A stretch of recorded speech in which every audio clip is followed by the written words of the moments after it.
that has solved the issue for now. Yeah. Jack is tech boy in game and out of game. We're going to eat some pizza. And luckily, that was probably our 10-minute break. You're welcome, guys. Thanks, Dad. Oh, fucking pizza over there. That's right. So let's have a quick look at the initiative order because Roos is going to be up next. You wanted to move as well, didn't you, Kate? So yes. For anybody watching that is still able to hear and whatnot, it literally cut out. We noticed it straight away. End of Calix's go was them wanting to move. Yes. So if I could move down the stairs on this side, please. Thank you very much. The podcast listeners, you won't know that we had tech issues. Down or over here? Oh, actually, yeah, I might go onto the old platform over there instead of down the stairs. Yep. I'll probably put you 5 foot less, just yeah, going around the. Yeah, that's fine. And then put you up there. Just for heater one to bang him. Anything else from Calix? Pizza has arrived. It's pizza time. Everyone, think of pizza. I think I'm just sort of repeating like it's not real. Just think of other things. Think it's not real. Okay. Roos, what would Roos be dreaming of on a standard night? So, he's still haunted, but I guess having come into contact with Mallard, he's kind of like, where is this going? And then he's just reliving things throughout the day, so I guess that would probably infiltrate his dreams. Okay. This is bad. Could you make a will roll, please? Did I have to do that? No. I think you were playing to your... Yeah. Okay. Yeah. You just fucked yourself up. Sorry, what am I rolling? D20 plus your will. What would be your will saving throw? Oh, that's an 8. Okay. Oh, we are rolling well on the will. Low is good for this Low one. is good. You think about Sepsilon 13, your lead up to that moment where you changed to being on the defences in building, and then floor 184 to Spark going in there and Deckard holding that gun to you after having shot you, and then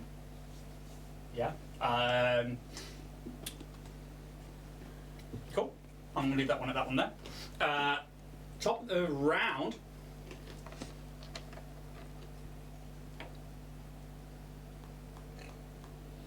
Ida. Your dream now is you're at this terminal, you can't really read the screen, but you're starting to notice that your surroundings aren't what they are supposed to be. Could you make a perception check, please?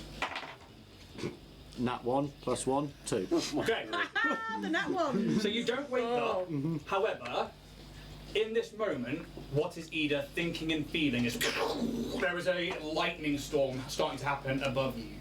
He's probably thinking he's got in somewhere that he probably shouldn't, and he's essentially about to be raided. He's just the moment of trying to tap at everything to close it down, trying to hide as much information or as much that he can that he can't be caught with it.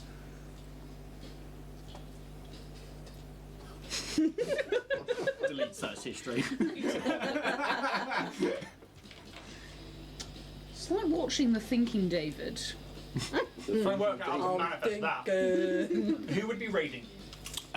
Some form of authority.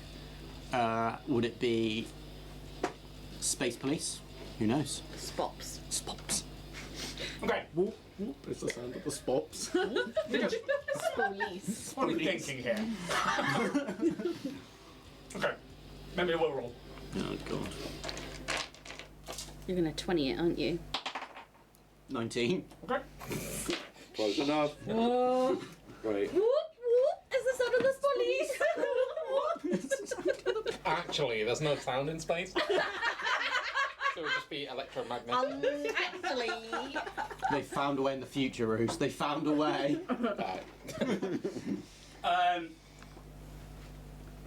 You guys see materializing probably over here by this tree. 2 individuals. Ooh, one dies. He does a barrel roll as he Yeah, comes right. into existence. Keith fell. He's not the he was 2 days away from retirement. 2 individuals in like full armor, and they have weapons, and they're like, it's almost like you see them as if they'd like kicked in a door, and then they're materializing as they're coming across the threshold, and then they're like, check those corners. As they enter the fray, they will be going on your initiative in the next round. Kaz. Hello. So, am I still off kilter? Start your round. I believe in the off kilters it should tell you how to regain kilter. I think you have to spend an action to right yourself. Probably a movement But it action. does say about being in 0 gravity, so am I floating? No, not in this moment. Right. So actually, I would say that you are you naturally right yourself because you're not in 0G. So no free action to do that. Thank you. I will do that then. I think after Calix has mentioned about the manifestation of things happening in this space, seeing all these random things happening with a golden trophy landing, I think he'll just happen to think back because he just got blown away. He also think about another memory of his that after he had to exit his ship that he had with his previous crew, seeing all the debris coming from the ship, the glass, the bits of engineering and pipes just kind of floating towards him at high speeds, seeing his previous crew getting shredded apart. I think at the last moment he'll try and take Calix's words into effect, and he will try to imagine the cloud as the subject of that debris. Okay. Time for a will roll. Baby. That's a pretty big moment and a pretty big explosion in your life. 21. Yeah. Draw me 10d10, please. Shit. I'm going to make a reflex save. Have you got 10d10? No. I've got one of the dice, but it's all I in the mean, bag. it was D100, but you can use the. And I'm Yeah, that's lessening fair. this damage because it is a How many more do you manifestation need? rather I than a need shit 6 more, exploding. please. I got 4. I need 2 more. There's a 5, and I've got another one in here as well somewhere. What Thank you. is That's it. It's good, we're good. what is your will saving throw? What is your current will? +4. Plus 4. The DC will be 24. Because that's fucking awesome. They rolled an 11. They have a 9 in their reflex. They fail. They will take the full damage.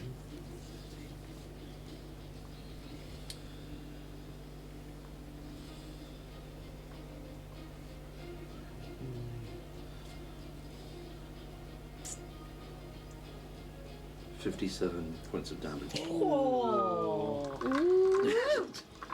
Sweet. Okay.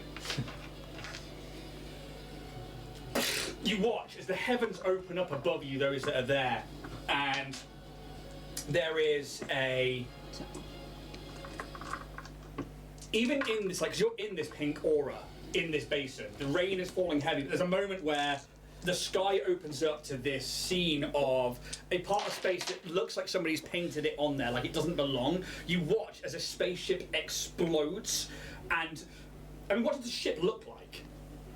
I think it was quite a sleek looking ship. I think probably a little smaller than the Orion's Hope, but very elegant. Definitely had some modifications done to it. Quite heavily armed. Okay. Yeah. You watch it. It's interesting because it's travelling, and then it just starts coming apart, just blowing up out of nowhere. There's nothing attacking it, nothing like that, and it blows up, and all of this shrapnel starts to hurtle towards you as if you had been ejected from the ship yourselves.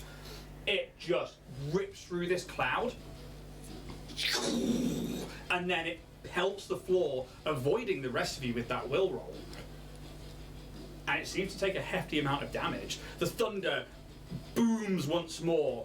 That is just your manifestation. Okay. Take your turn. So there's not an action or anything. Nope. Oh fuck it. This is just what you're thinking about in the moment. I think he'll just try and have a look around, and he'll see these other two random guys that's coming out of nowhere. I don't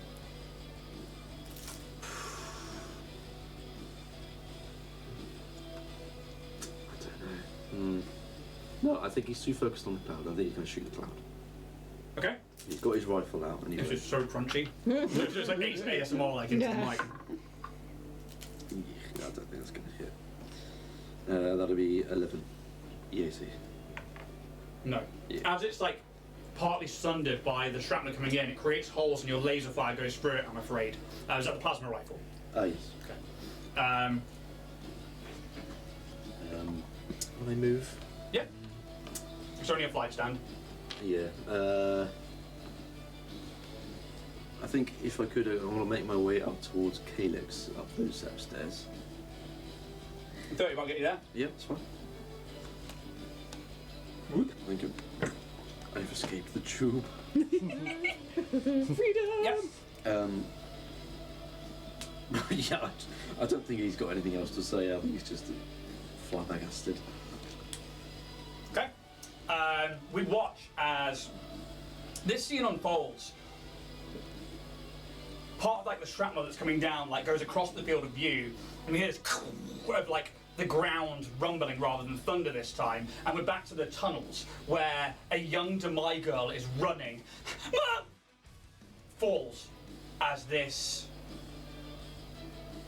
area above them is just ripped open by these 30, 40 foot talons.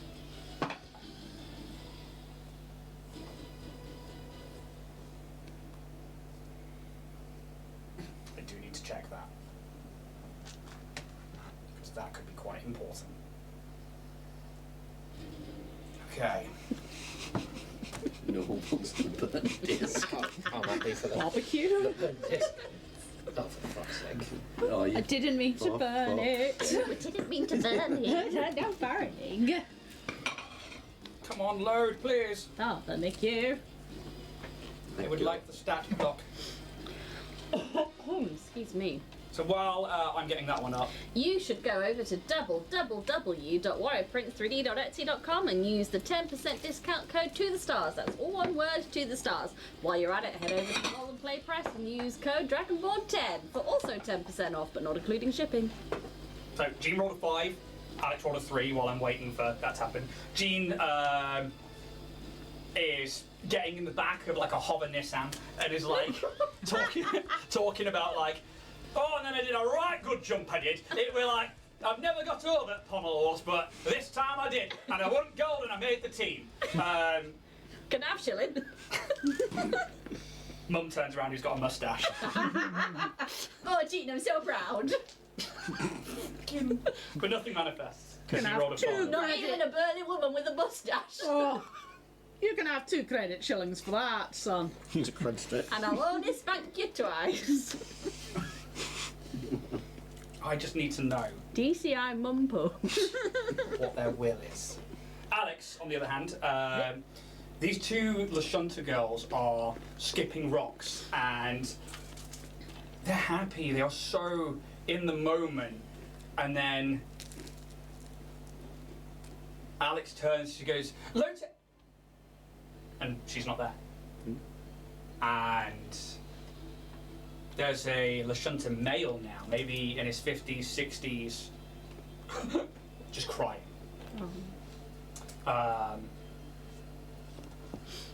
Okay, nothing happens with the Demai one. That's good. And nothing manifests from Alex's either. Vision of the storm to come. Now, there are a few combatants on the field, aren't there? No. 1, 2, Can't see anyone. 3, 4. Now, I would state that you are behind a tree and are Scared.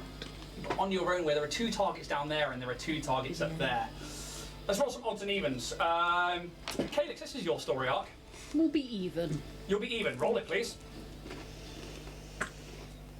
Actually, I don't trust this one. I'm going to do that one. That's a 3. Odd. So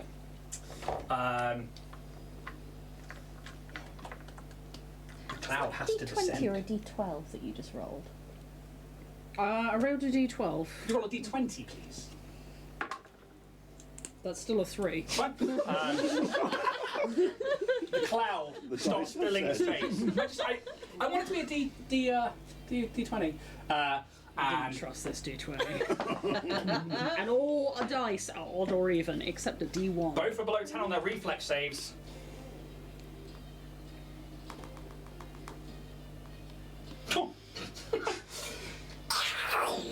Lightning starts arcing out again. They are fucking eviscerated as That clears up that.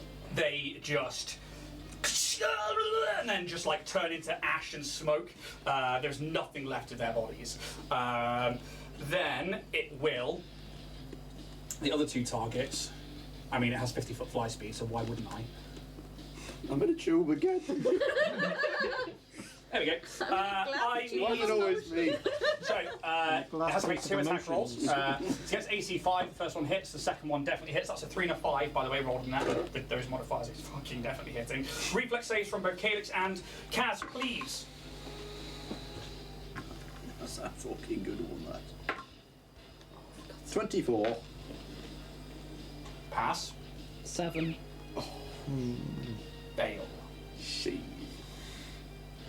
5 rounded down to 2 points of electric damage. Yep. Doesn't mean 2 points of electric damage as it rolls really low on both of those. As these lightning strikes, It rolls separately. Oh, right. I was going to say, why am I getting less damage than you? because it rolls separately for damage, but Right. like you both fall within the small lightning arcs, basically.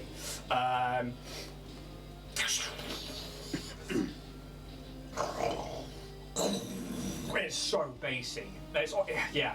Fucking basic, man.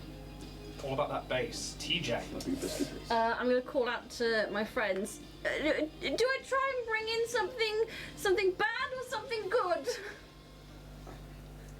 If it could be something good that could take out the cloud, good. Okay.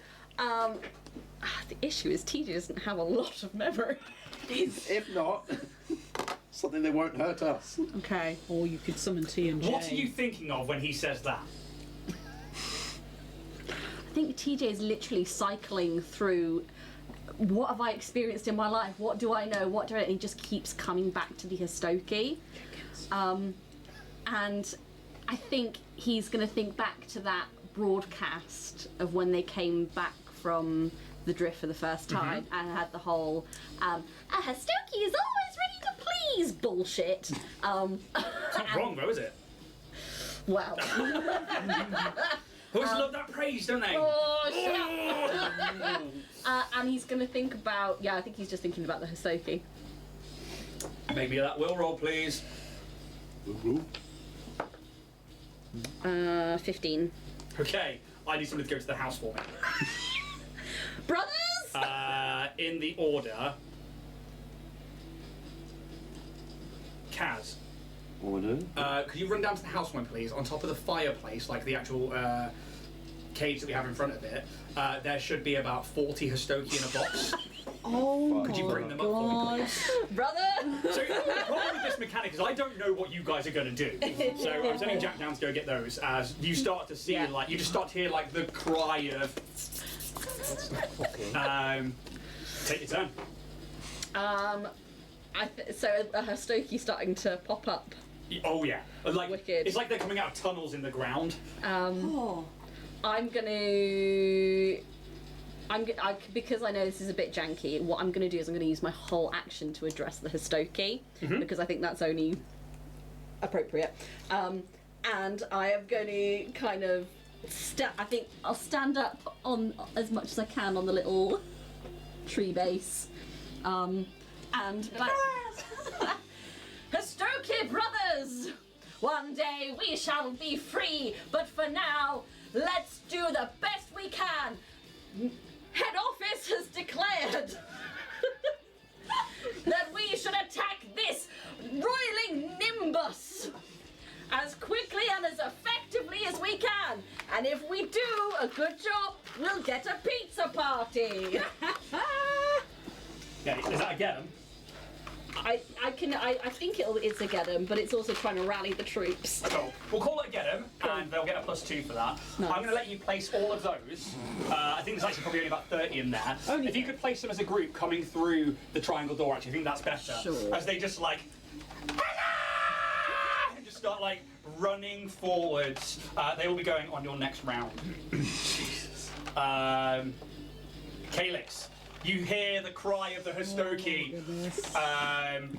A ship has exploded in the sky above you and rained shrapnel down. A trophy lies on the ground. And 2 random soldiers who have kicked in a door into a different plane of existence have been eviscerated by lightning. This cloud is above you. Can you give me a perception check, please?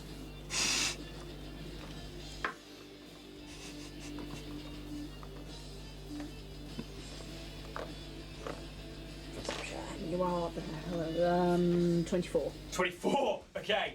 As you look up at this cloud, it's almost like that shrapnel did hurt it, and in this form, it is starting to bubble and boil and change shape. You see like a long tendril of some kind whoosh, swing out. Then you see what looks like teeth like open up from a bit. It all goes back into this like undulating cloud, this nimbus of pure storm. Sure, go.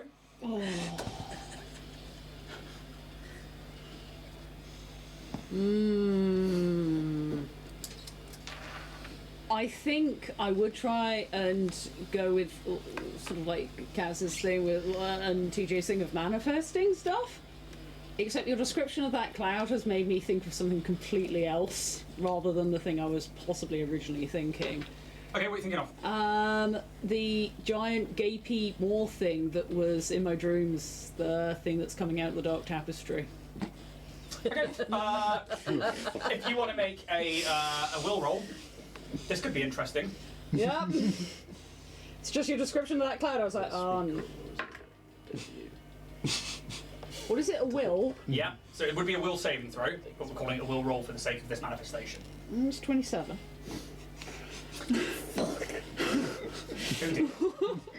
Oh my god. Why? Why do you hate me? Why dice? You asked for this. No, I know I asked for this. What the fuck? Fuck! Oh my god! Oh, Jesus Christ. As you think about the Kyoka that you saw, Oh, yep. shit. Oh! we see this dream, these long claws of this Demai woman, as a rip in the very ground itself opens up Oh, that was not what I was expecting. in place of where this cloud is. Oh, Jesus Oh Christ, this was not what I was expecting.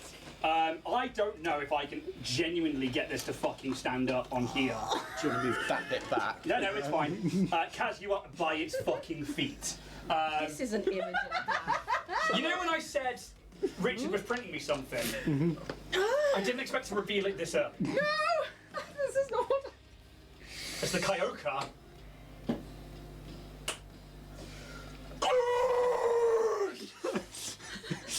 200-foot tall. Fuck.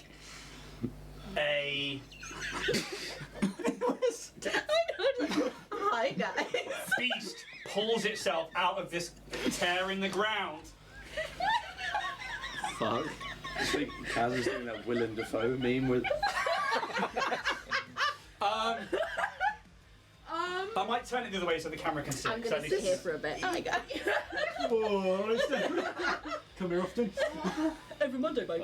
So that's your will bit. If you want to, Shit. I didn't even get a chance to finish painting it yet. Holy shit, not, Tamsin. While you do this, What's the rest of your go as you manifest screaming. a colossus? One of these creatures that assails DeMalco. Okay, yeah, cool. This went quite sideways.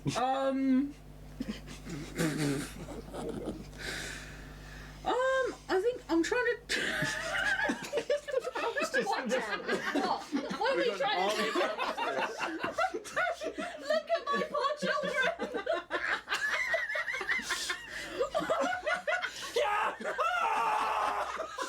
You hit, it comes out and you just hit 40 hands of stone. And little droplets, plop, plop, plop, plop, plop. Jesus Christ! Let's darken the tone, eh, shall we? Somewhere underneath that base is me. I would put you just here. Yeah. You're safe. The trophy is I think smashed. I'm going to- Technically, you could move on its base. This thing has like 20-foot talons. It is made of an iridescent armor and purple skin. Its eyes glow with energy, and you can see energy building up in its mouth. Would we wake up at this point hearing that scream?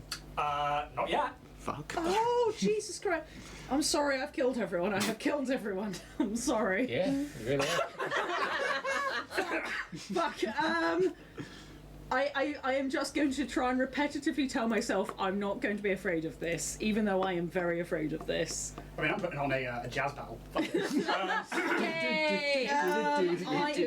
Take you go.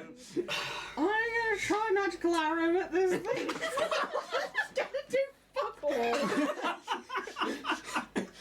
Oh my god. Shimmy down here. At least, like.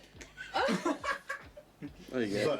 So, I mean, this is against AC. I did not really did not think I was bringing this out to the table until you guys went to fucking Demalco. Yes. We're not going to Malco anymore, guys. I don't think we're going in for this planet. I hate this dice. So this is a Warrior Prince 3D, by the way. 7, Yeah, me and Richard were 10. working on this for a while. 10. Fuck off with this dice. Yeah, all of those miss. What was the total to hit? The total to hit was a 7, 10, 10. 7, 10, 10. Against yeah. an EAC, I'm gonna hit. What's his I think I'm just put my too voice up scared. screaming then. I'm just like, ah! And yeah, how does it look when these like magic arrows go rogue? I think they don't even go rogue. They just don't manifest. There's just like an attempt, and it's just like, it's just nothing. Because while I'm trying to tell myself I'm not afraid, I am quite afraid, That'd be and fucking I terrifying think too. by nature I will blancmange. I'm just standing up. So Calix goes prone. Screams a free action. Fucking hell. Is that the end of your go? Yeah! Oh, my voice. so I've really fucked it up. Just don't manifest Bruce. anything. I'm so Yeah. sorry. How would your dream continue? I really fucked You my have voice. fucked it, You can yeah. hear it. Yeah. How would your dream continue, my boy? Please wake up. I guess I'll just. That was peak. Careful I guess now. I'll just be moving away from the what happened to Spark. I'm just thinking about Deckard. Let's go for it. Just thinking about going after him. Okay. You think about going after Deckard. Can you make me that will roll, please? 15. Okay. Okay. What the fuck is going on there? What is this? I don't like this anymore. This is chaos on another level. This vision is based on movement. It's really not. Two things. Oh, fuck out. Two things happened here. As I have to now talk in a different voice.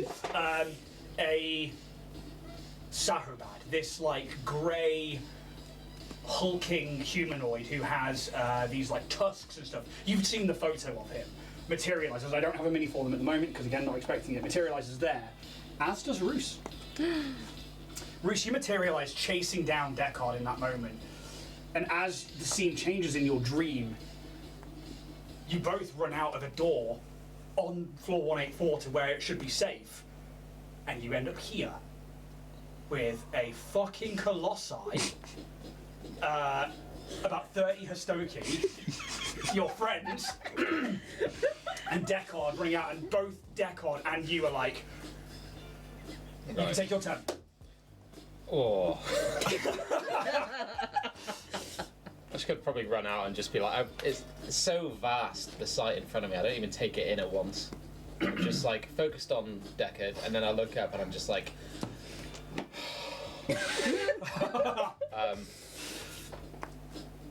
yeah, I'm gonna run after Deckard. I say, Willie? No. Might be a bigger fish to fry here. I'm gonna stop dead in my tracks. I'm just gonna look up. Drink your liquids, mate. It's coffee. Still a liquid. I'll just be like, what is that? And then I'll probably see all the Hostoki running in, and I'll just be like, I'm gonna hide behind this tree over here. So you move over there. Yeah. I shoot. I get yeah. Photon or graviton. Maybe I'll I'll do photon. Yeah. I'll probably see TJ from there.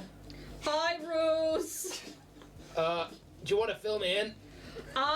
Later. Goodbye, my friend. Always. Big cloud. It brings in the things you think about. I don't know what Calix was thinking about, but now we have this. That, by the way, is the image from the Alien Archive, and that's as close as we can get with a mini, which I thought was pretty fucking close. Pretty close mini. Yeah. So. Can we really call it a mini when it's that big? Yeah. It's a maxi. Maxi.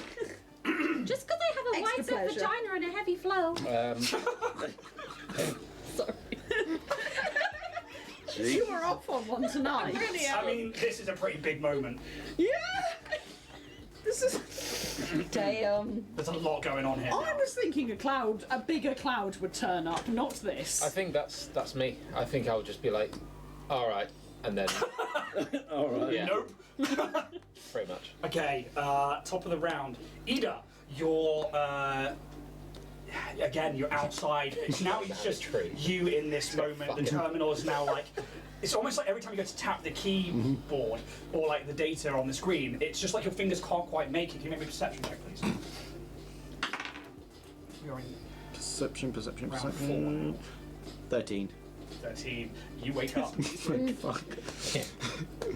You, however, wake up downstairs in your sleeping crystal. Yeah. There is an attendant stood in front of the doorway, like 4 arms, and they're clasped. Your friends have entered the trial already. If you would like to take yourself upstairs, you may be able to join them. You can just go to the daypad. How's it going? It doesn't go through. Okay. Or noticing that it hasn't gone through. Oh, it looks like it goes through on your side. You guys don't receive it. Okay. FaceTime. Delivered. So,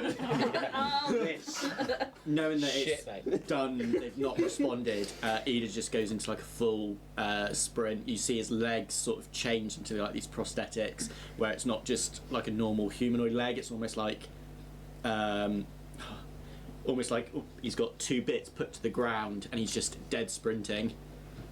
Cool. I would say that you may enter through the triangle at the end of your go for a full action of running. If you want to put yourself underneath the triangle entranceway, as what you when you get Excuse me, gents. when you get to the door, you don't see all of that.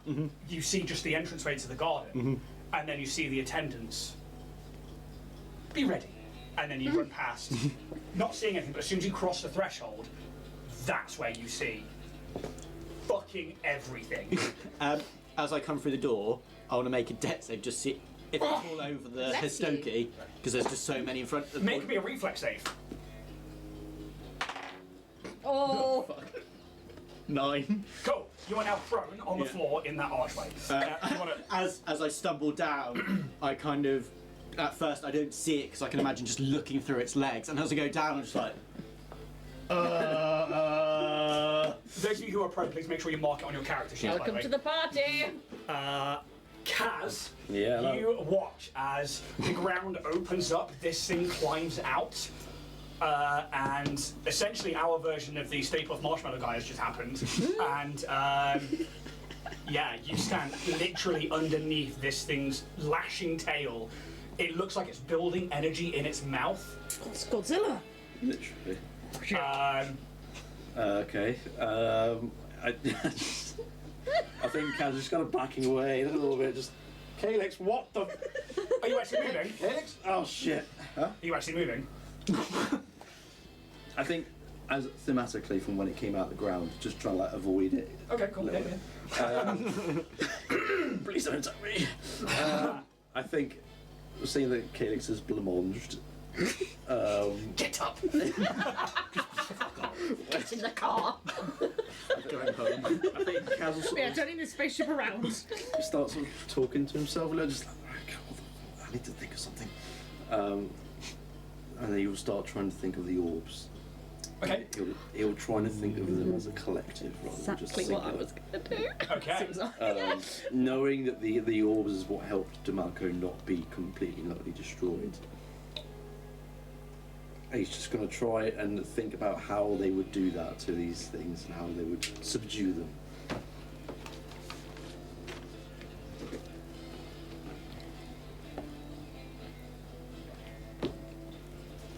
Please. Please and thank you.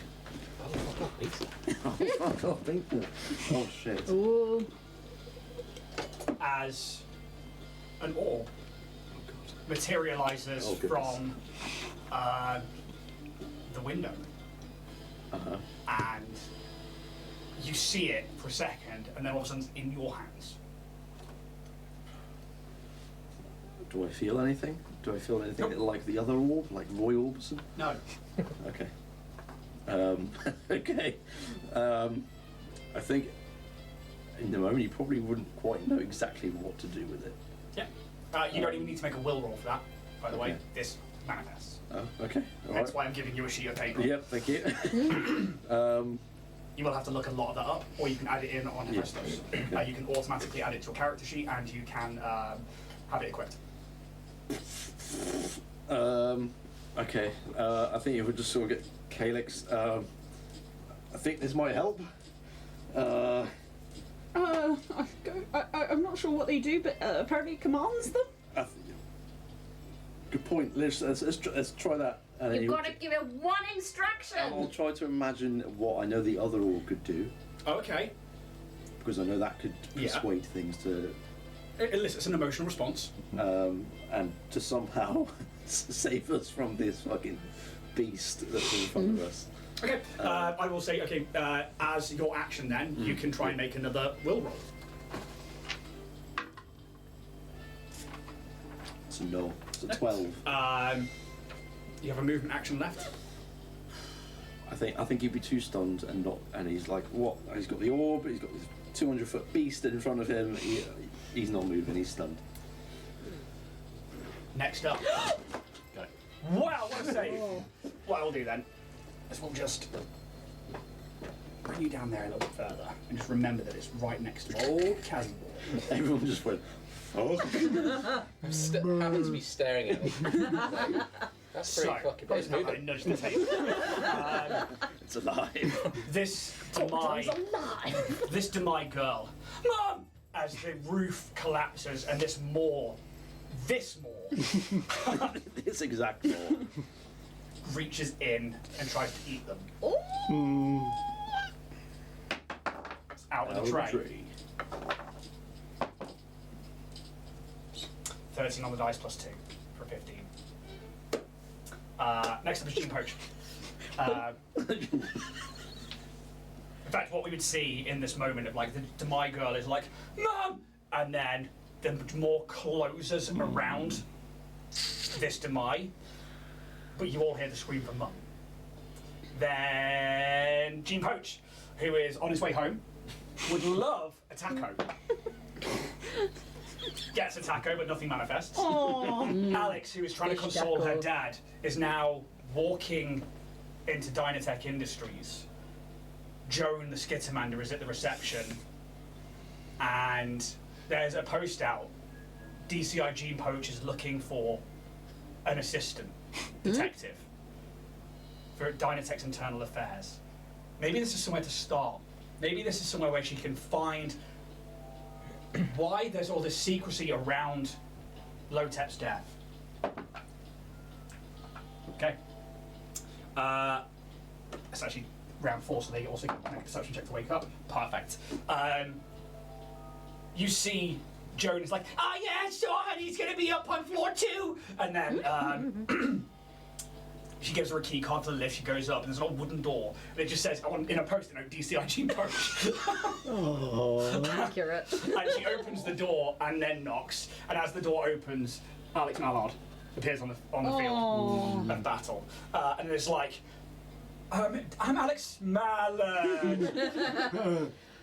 What the and like sees you, will tuck in. The whole place is coming apart. Oh my god.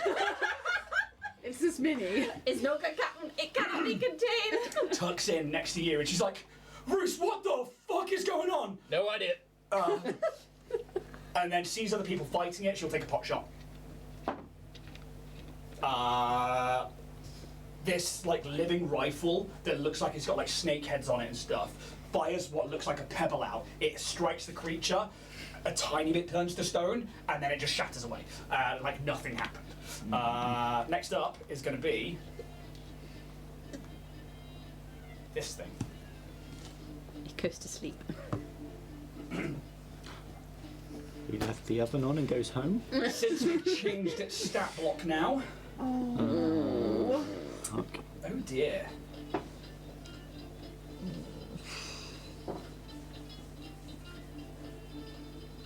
Just doesn't happen to have the cloud stat block again. Not yet. Oh. Okay.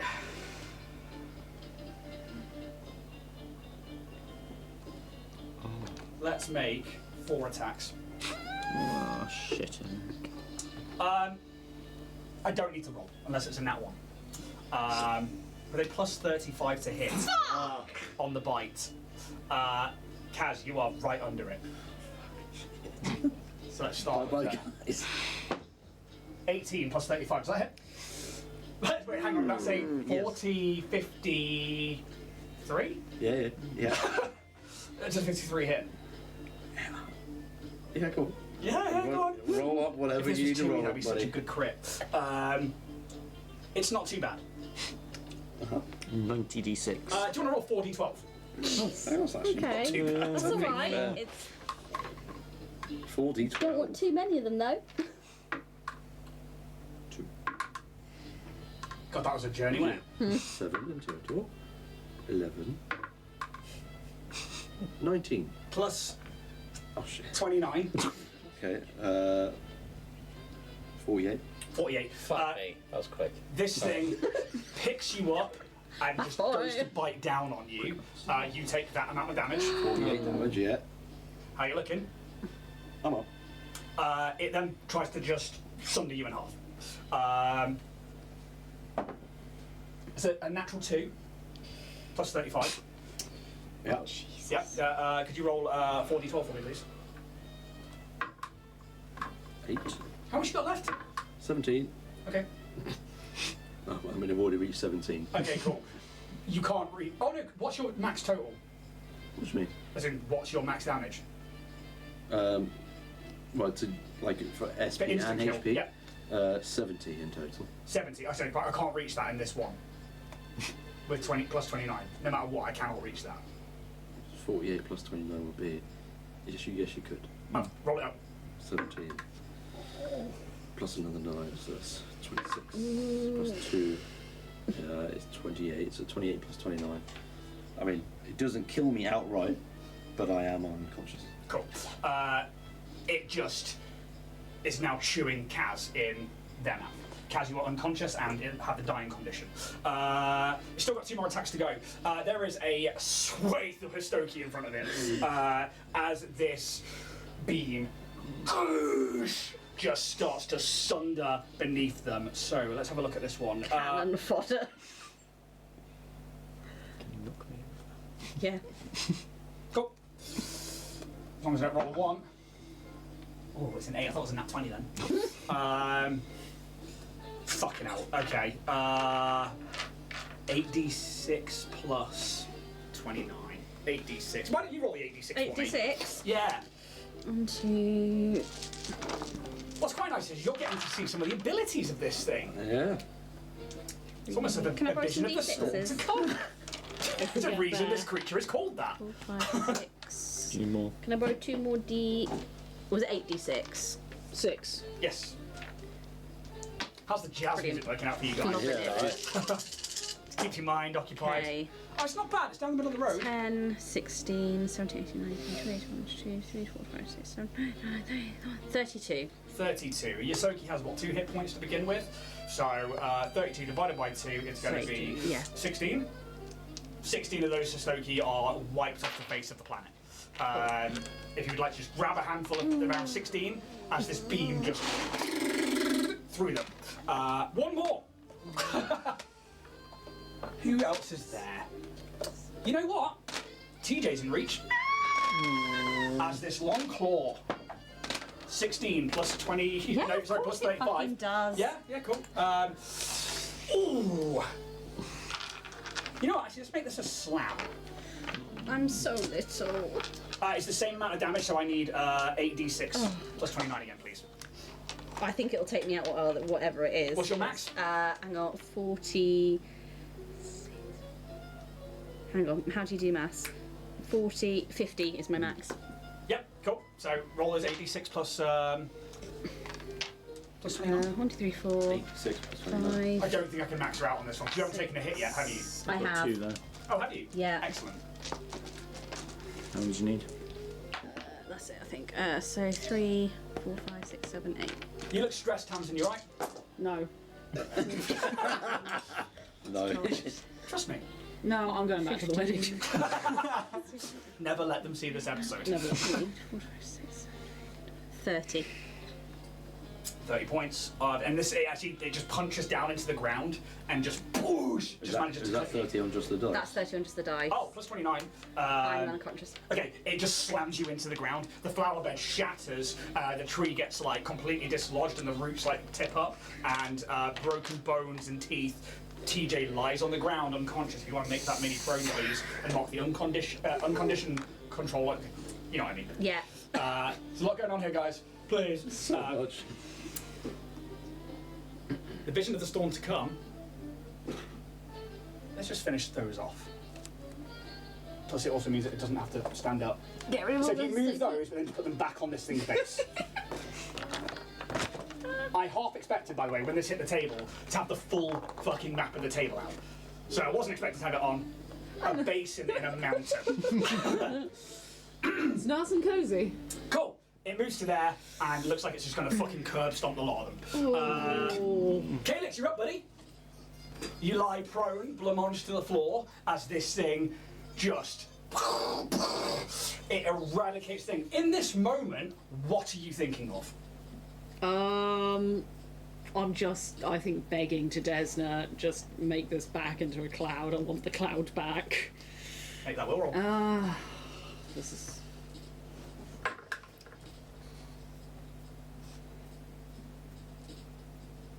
Oh, Daddy Long Legs in there, isn't there? Yeah, the door is open. That's right. 16.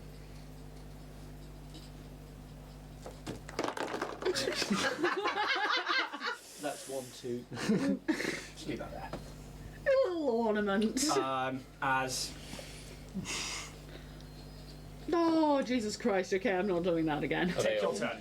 All the Hostopia, they all. They don't stand them back up. I think... Anywhere around there. As you watch, as like thunder and lightning above, as it strikes down into this Kyoka, this colossi that you have now seen in person. As it strikes, it bursts with like lightning energy, and it looks like it explodes, but then reforms back into this cloud that you saw before. I think at this point, I don't know what's happening. Oh, God, both of you are down. Where is my body? I think your body is. Crushed to a pulp. Where did I put Kaz? Not that he matters anymore. Because I can see Kaz at the moment, because I can't quite see TJ, I am going to, from where I am, Soul Siphon Yep. to Kaz to get him up. Do you want to roll 4d8? Sure can. Who should be up next? 9.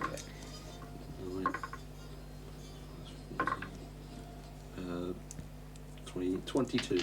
Cool. I'll just 8. This is a lot less. I'm assuming I can't go below 0. You cannot go below 0, no.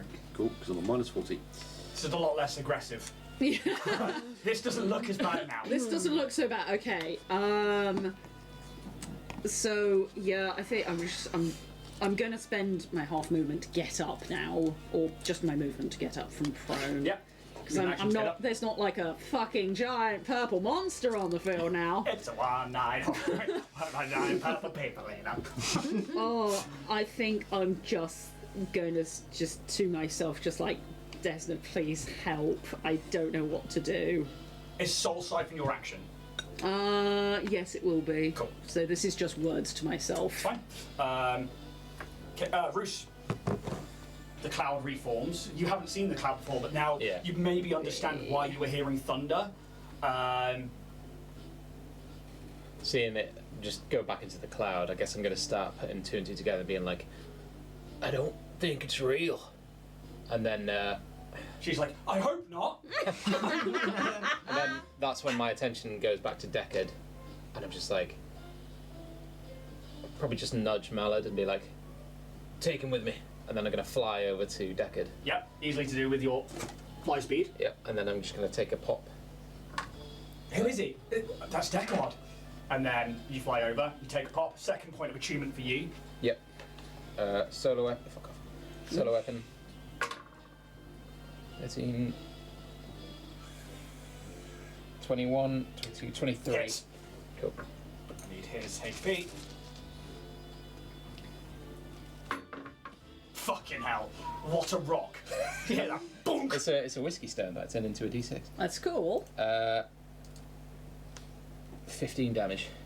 15 points of damage as you slice into the back of him with your massive sword. And it's just gonna go like, it's gonna flare with this solar energy, just like a, and then it's gonna come down like.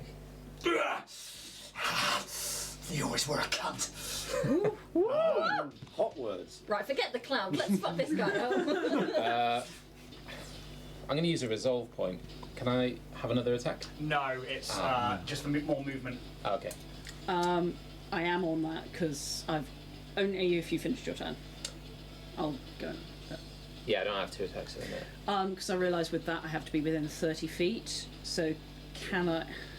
Because I know it's already done. So Spend a resolve point. can I spend a resolve Yeah, point? without being close to Taz, yeah. I'll put you in about 30. Top of the round, Ida. As you lie prone, this thing was above you, and you would actually be through the threshold of the door, sorry, just so you were aware. And then lightning strikes it, and it turns into this like roiling, centralized nimbus cloud. And yeah, sure go. Is it all movement to get up, or is it? It is a movement action. Cool. To get up.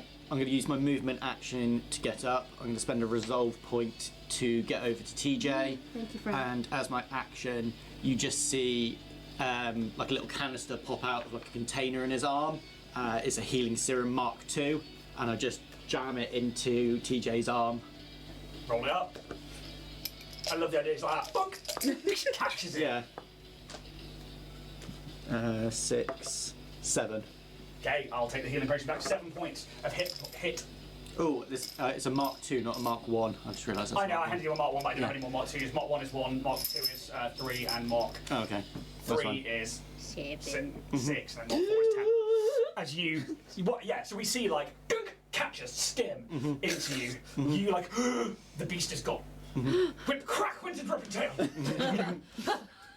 As it's going on, I just, in my head, all I can see is that image of me getting TJ back up and being like, come on, you can do this. Okay, and that's what you're thinking of in this moment. Yeah, getting TJ up and them getting up in the muster to pull themselves together. Well, you beat me to it, maybe a will roll. We're going to get 2 TJs. I don't think the board can handle it. 24. Double that hit points that you got back. Ooh! As this healing serum really gets them back up. Love you! It's better than Borat. Squeeze you. Kaz, Shit, yeah, it's been. Squeeze them tight. you feel that connection to Calix. Your soul reignites with life. Above you, this cloud but not the ginormous colossi. I think. I would imagine Kaz has probably just been dropped from a fucking great height as well after it disappeared. Yes, but for some reason that didn't matter. And you see him with the orb. I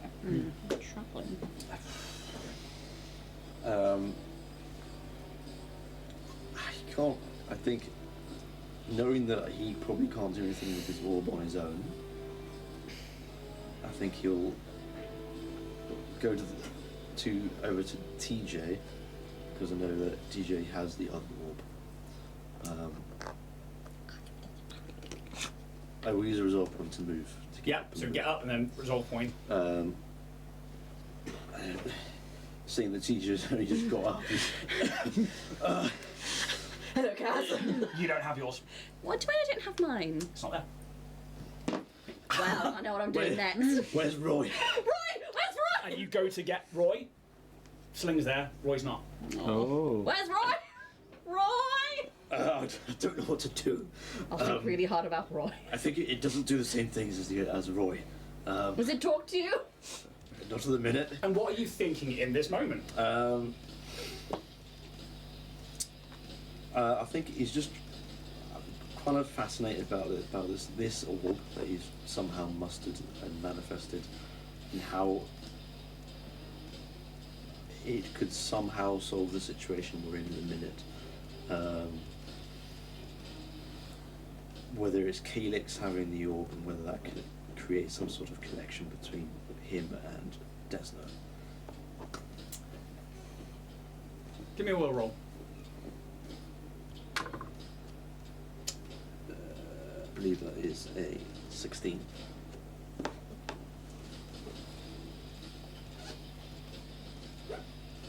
You think about the connection of these orbs. You're thinking about how Roy isn't there, but then you know that Roy has some influence over people's minds, but then you know what this one does because you have it in your hands. You get that sense, but it's not the same. It's the same but different in those ways that you know. And you're trying to work out the connections, and you start seeing all of the possible futures, like Doctor Stranging it. Like, your mind starts to see all the different things that could happen, and you fight it and you fight it and you fight it, and it's like an eternity goes on until you come to the realization that sometimes you just need to let go and go with the flow of things. Okay. I think he will just try and enter some sort of meditative state, just to try and give myself in. Cool. I'm going to say that's only you go. Yep. Gene is stuffing his face. Fish tacos. And I will tell you now, we're skipping a dream. Ooh. Oh. Gene. Oh, this is really good, this is, Mum. Thanks. You're welcome, son. Oh, I don't half need the toilet, though. 2 on the dice. He's not got enough will to manifest himself to the shitter. In his dream, he managed to get to the toilet and stuff. Mallard, who sees you go and strike at Deckard, and she's like, right behind you, boss. Not balls. And just brings up the rifle. There's like a hiss.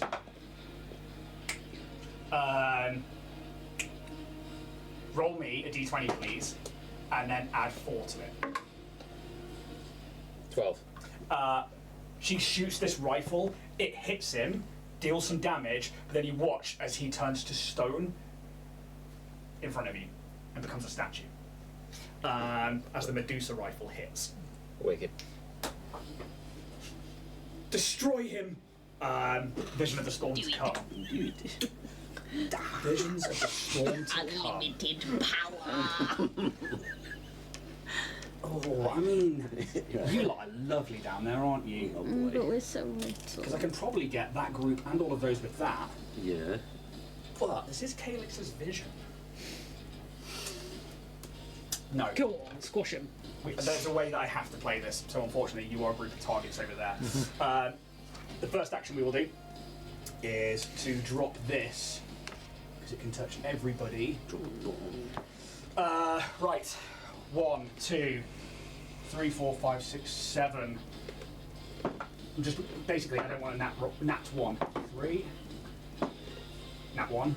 1, 2, 3. That's cocked. One more.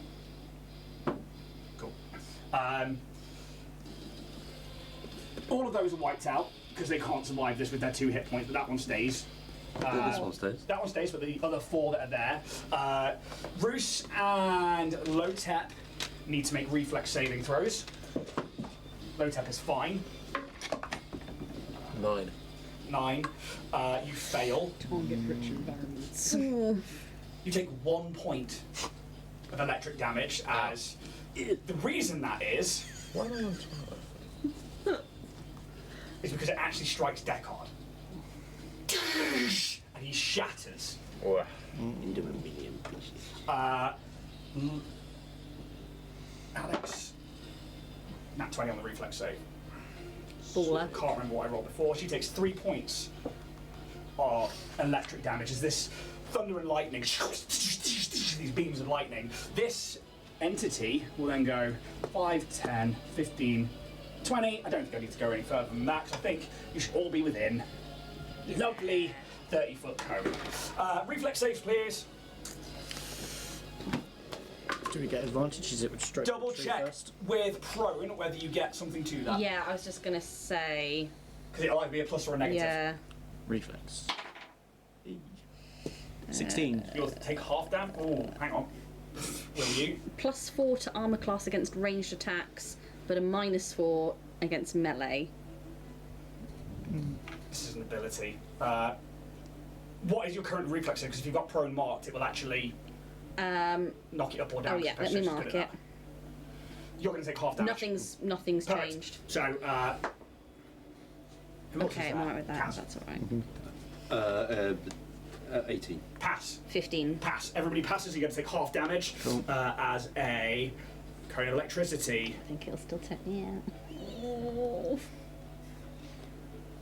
There we go. How much damage, sorry? 36 points, halved to. 18. Yeah, there you go. I'm unconscious. Back to unconscious again. Yep. What was the total, sorry? 36 half to 18. 18. Thanks, Jack. Cheers, mate. I'm still up. Okay, so Aye. it went about 30 foot, didn't it? Fuck it. Okay. Last of its movement goes back to about there. Squishy. And now, those of you who weren't here before, you can see this cloud isn't just a cloud, it is moving with thought, with purpose. Everybody give me a perception check, please. As we move. Ooh, that 20. +5. Amazing. Wait, did you say perception? Yeah. No, no, +1. I was going to say, but I didn't think yours was that good. No. Who rolled over 20? Cool.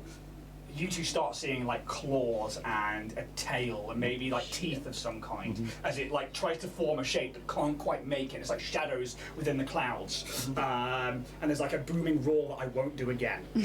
That sounds like thunder and lightning.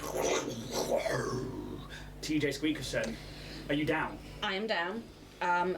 Stabilised? Yes. How many resolve points is that? Because that's like 1.5, It's isn't a it? quarter, so it's rounded down. So it's Oh, just it's one. one, Until you hit okay. level 8, or you have 8 resolve points even, it's always 1. And I can't stabilise on the same turn, can I? So you can stabilise, but you can't get back in the fight until the next round. Yeah. Yeah, exactly that. Cool. I'm not dying. No. That is your round. Calix, this cloud, it's almost like it turns towards you.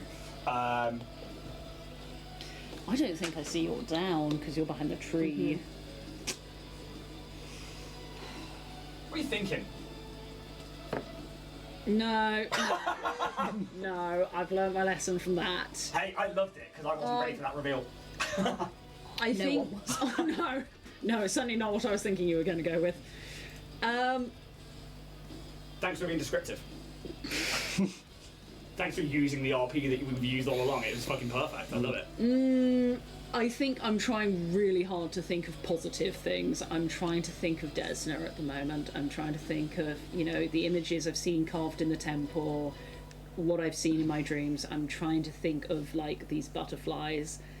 And I know it's not going to manifest into anything, but I'm trying to sort of be like, I'm not going to be afraid. I'm not going to be afraid. I'm not going to be afraid. Maybe a will roll. It's literally just what I'm repeating to myself.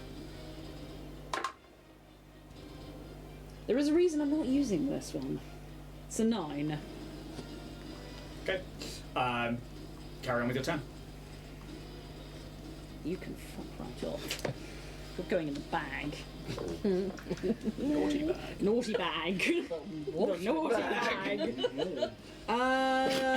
Private things. In my naughty bag. Get in that naughty bag. Please, miss, no.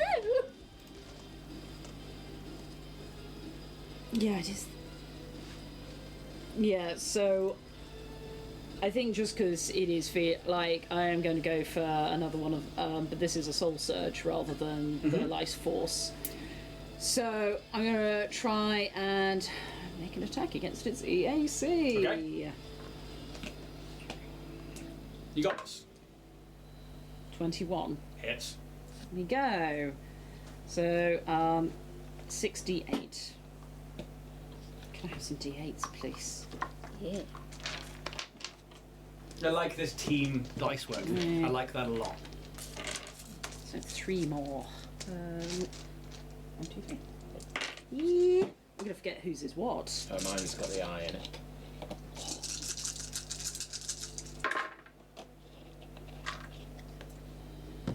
So 8,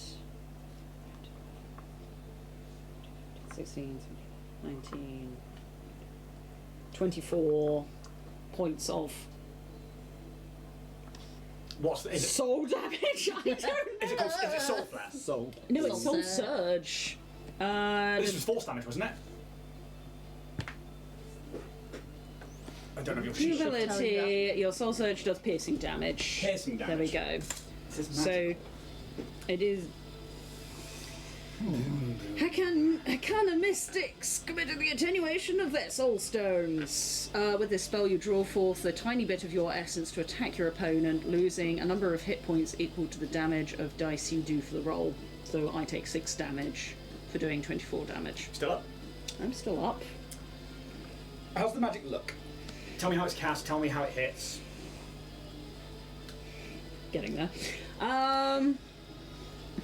So I think this is sort of one of like the more like worse spells that Calix has, and it is like a fragmentation of silks coming out of him almost, and it's drawing energy from him and sort of attacking more like fine piercing threads going into this cloud.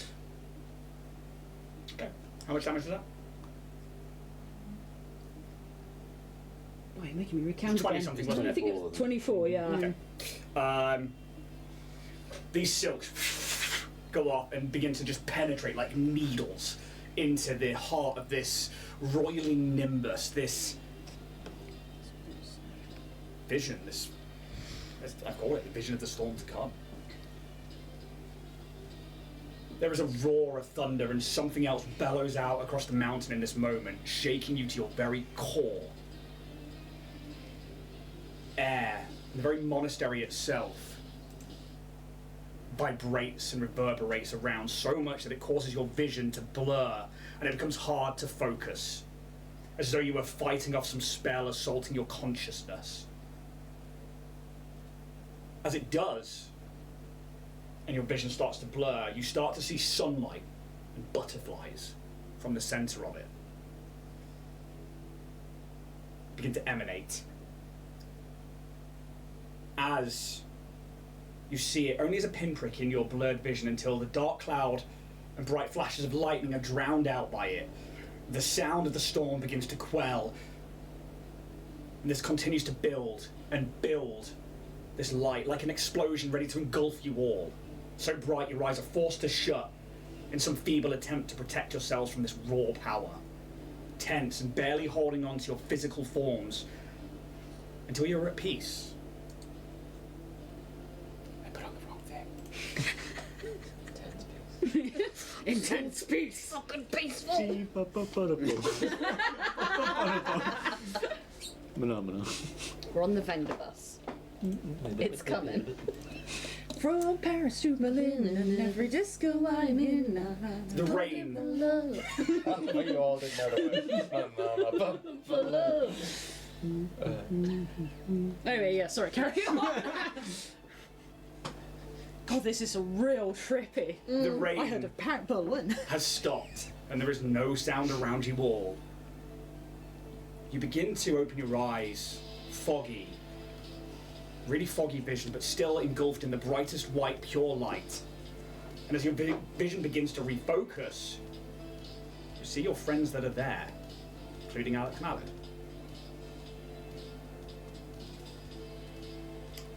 Go down a bit because there's other people here.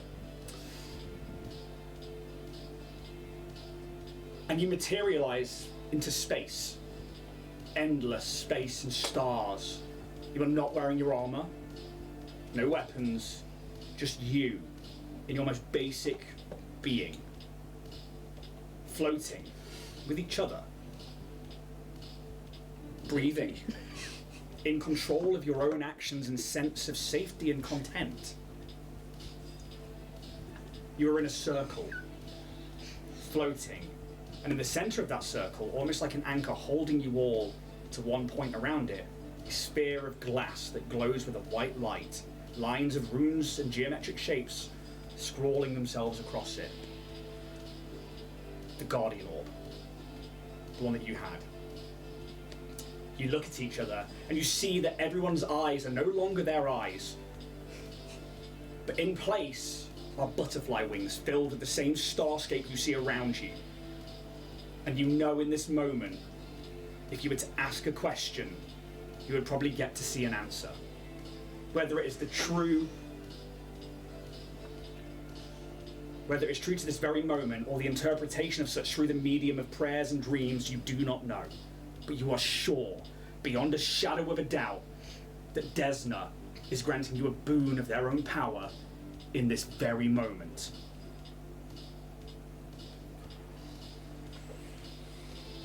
Is this like a question each, do we feel like, or a question as a group? You all think the same thoughts.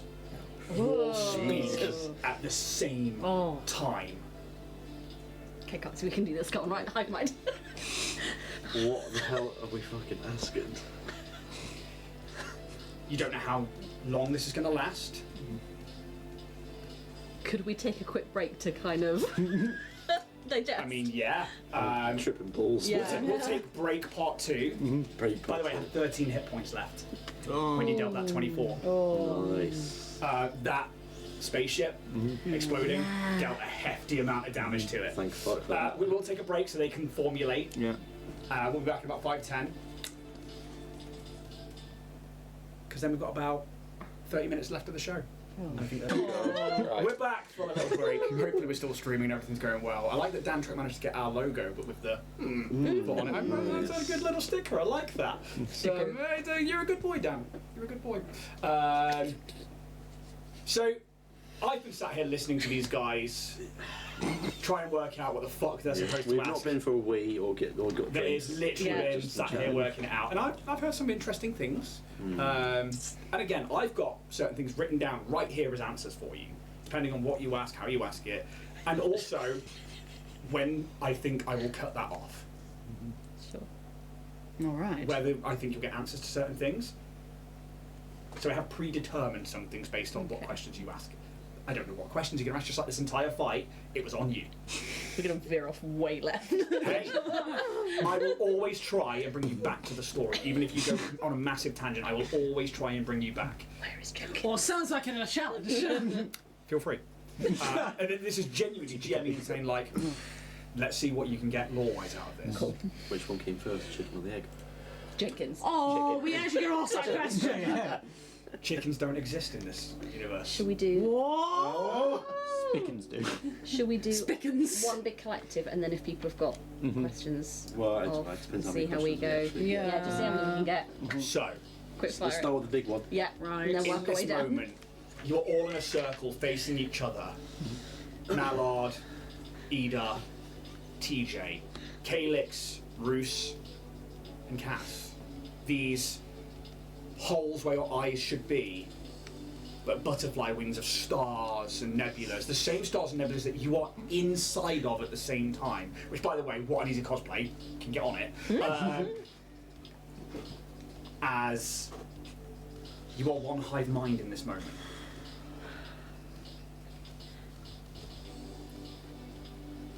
Can you show us how the orbs can be used to their full potential? I forgot Mallard was there. To be honest, so We're still. that's what they wanted to know, just whether they were doing this in tandem or not. And they worked out that question in like the last 30 seconds. Yeah, that's true. That it was more like doing it in tandem for the other 10 minutes.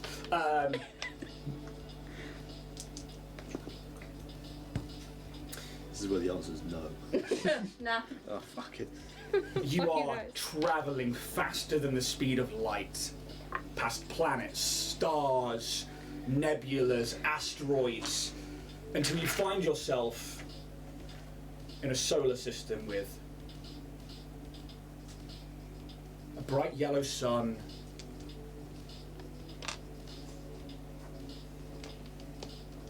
a line of planets that is so familiar to you, and a space station in the place of one of them, and a craft world ship in place of another planet.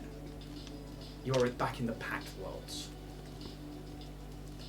You don't need to travel far into the solar system, because Octurne, the final planet, you land on it in these astral forms of yourself. At this point, it's like you're all tethered to the orb. Like, you know in Guardians of the Galaxy when there's like that power line? It's kind of like that, but this orb is leading you there. And as you travel, butterflies of stars and nebulas just flutter off you, like the power itself is turning into those... a bug around Ida. You land on this planet of acid pools and living tendrils, tentacles that come out of the very ground itself, a black pyramid of the most beautifully polished onyx with an Ankh as its sigil on it. There are humans, there are some Yosoki, all of them with like darkened eyes and pretty edgelord, if I'm going to be pretty honest about it. It's very much a Kaisel place. My boys. I just got Kaz's name wrong. He plays the same character. And Space Kaisel. Yeah. you see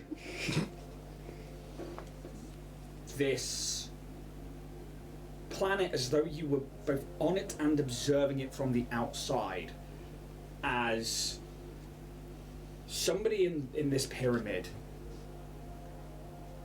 it's like they're praying, but they're like nurturing the ground. Then you see somewhere else on the planet a faction of people with like different sigils of different beings on them in some way. Never quite the same. Some of them is like a creature that is a spear and a mouth, but with no eyes on their actual thing, but like a ring of eyes that float around them. Another one that is a maw coming out of an ocean. Another one that is a group of 7 individuals with no discernible facial orifices. It's just a blank head, all in robes. As they coerce or pull against each other, all in the name of being gaining power, being something more that they can't quite achieve. From the outside of the planet, you see it crack, and you watch as tendrils start to bloom from it. You blink, and you find yourself on a planet with dried up oceans, basins. Most life is dead and desolate. You see Kyoka pulling themselves out of rifts in the ground. You see a group of Demai standing at what would be the coastline of an ocean where this mammoth, the same colossi you've just witnessed, is pulling themselves out, and they are holding up a guardian orb, then another one, then another one. About 5. As it is forced into like an ethereal energy and sucked back into the planet. And the rift seals. You start to see water gently seeping in, slowly rebuilding the oceans. You see now, as you travel again to another system, a red star dying like a hot coal near the end of its life. A small amount of planets in this system, and you see, as you move towards one closer to the sun, it is like barren and dry. It is red of sand.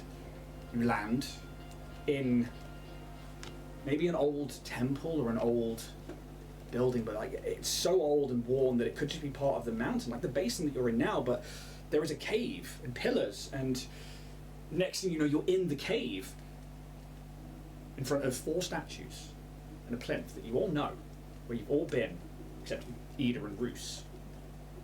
It's where the 3 of you have been. And you see the orbs in the statues and back on the plinth, and you see the door. You see Vorak's body lying on the floor in front of it, and you see smoke billow out, like pure black smoke. And then you're staring at each other again, floating in space.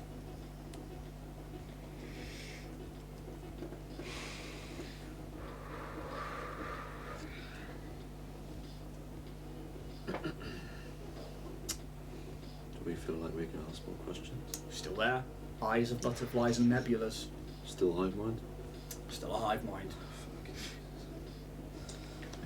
I kind of want to ask, but then I'm like not sure if this is a worthwhile question. You- at this point, you table, and then Yeah, above table you can talk to each other Okay. like, you know. I want to ask if this has already happened or if it's going to come to past. Is this future or past? Can it be changed? Can it be changed? So let's put it in the Discord. Go do it again. God. Is this? Let's try that again. It's almost like what's it called? Not Nightmare Before Christmas. Also, Christmas. I mean, I don't. This isn't Missed. a question, but if we're still a hive mind, I just want to pass it to that. This is the. Cassie Cato had the patch on her thing, which was a religion, which is these guys. The more- Yeah. Definitely on Octurne of some kind. So, Yeah. That's something you had a vision of, though, wasn't it? You were looking into the mirror in your dream. Didn't this, show up. More this thing I was seeing. Yeah, yeah. You definitely didn't see Octurne in that vision. I'll tell you that now. No, Absalom was the one that had the marker on it, not. Just tie it into a theory I've had for a long time. What's the theory? I'm telling you. Should we ask this question we got on Discord? Yeah. So Okay. is Also. this in? Yeah, of course it Oh, is. are we doing it together? Yeah. Is this an image of the past or things yet to come? And And if so, can it be changed? You automatically get the sense that you've just watched time in different periods. One was definitively the past. One is a potential future. This is why you were here. Okay.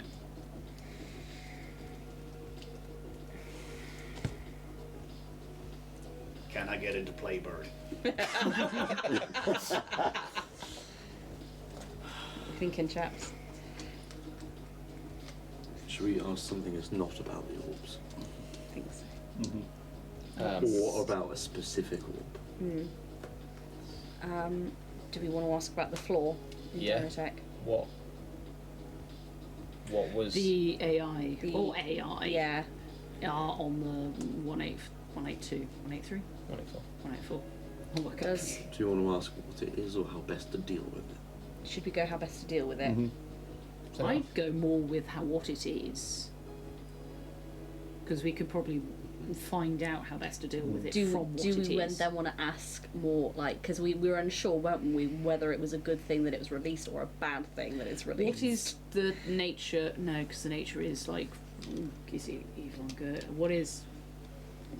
Straight up, what is it? What's the purpose of the AI? Is the that's perfect. AI on Floor 184. 184? I believe it's 184. Is the AI held within Dynatech? Just Is quickly, the AI is the AI the same thing I saw on floor 184? You don't know. Okay. The closed Dynatech floor. It is 184. You would know. Yeah.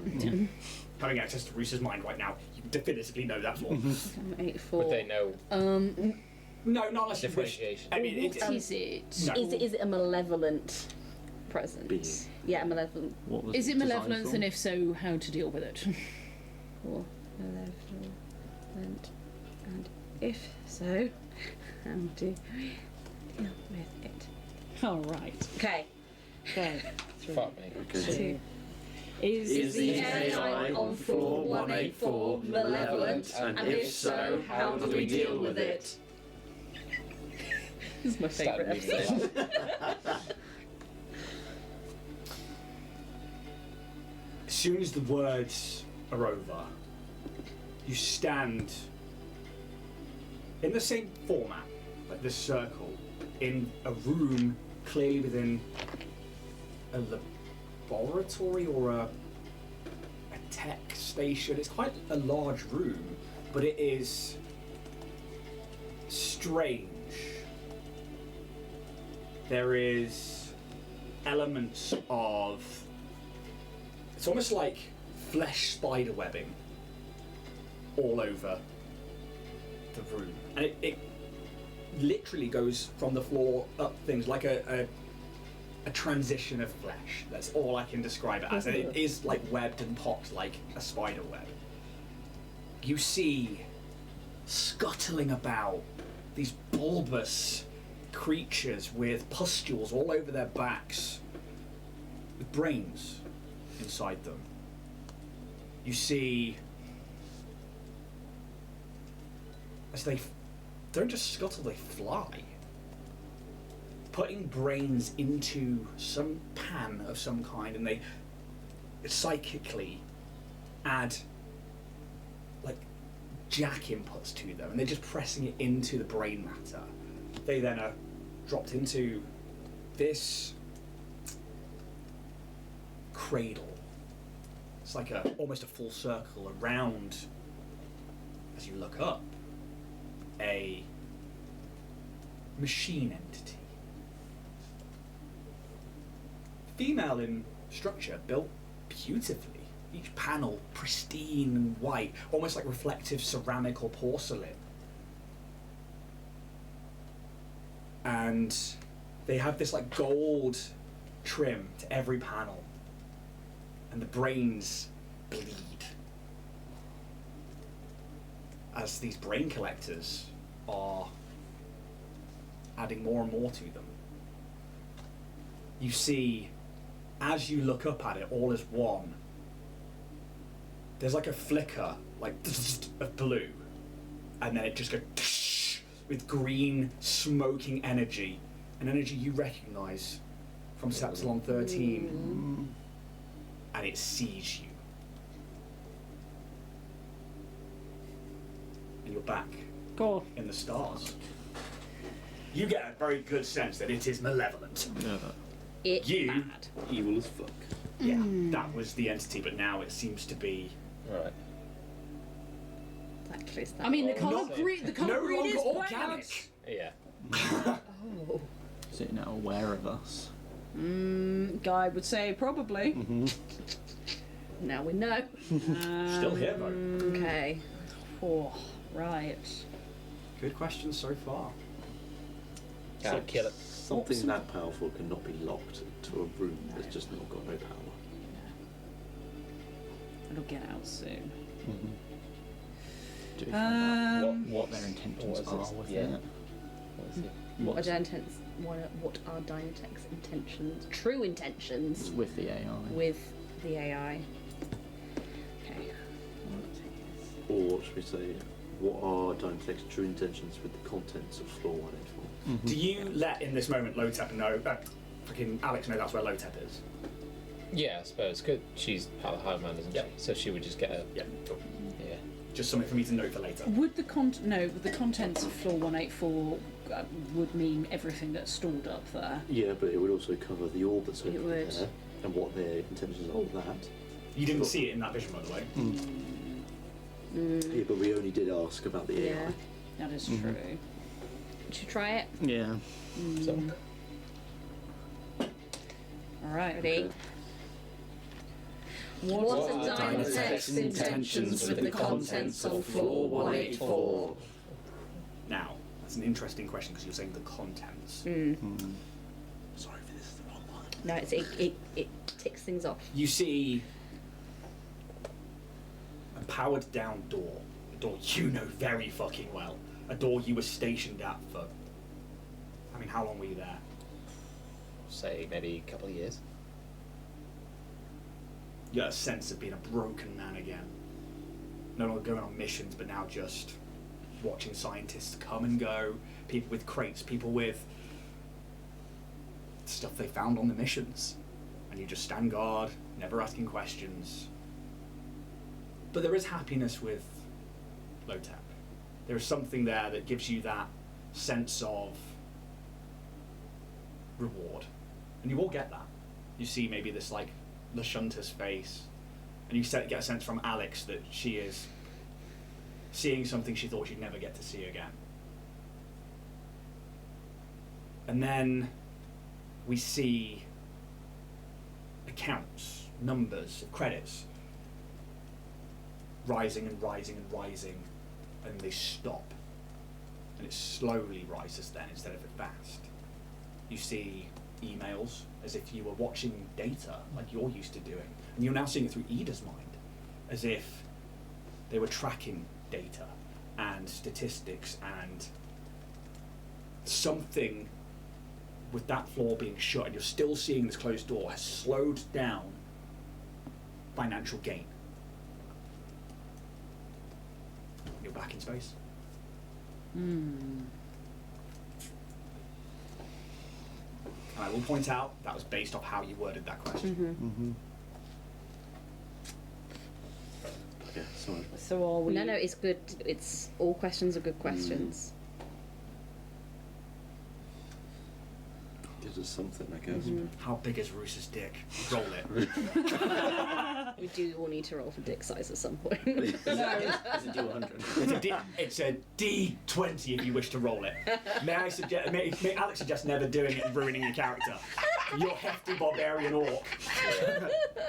With Not bad, not bad. What would you get? 13. 13, eh? Above average. Yeah. It's not bad. Is that it in inches or No, centimeters? that's just, it's better than average. It's alright. Yeah, right. Real thin boat. Do we want to ask about the silk farm that we saw in the image? Does Dynatech have? Where is the location of it? Where is the location Do we get the feeling that this is our of last the Don't know. silk? Is this our last question? question? Forever. Is this our last question? Yes.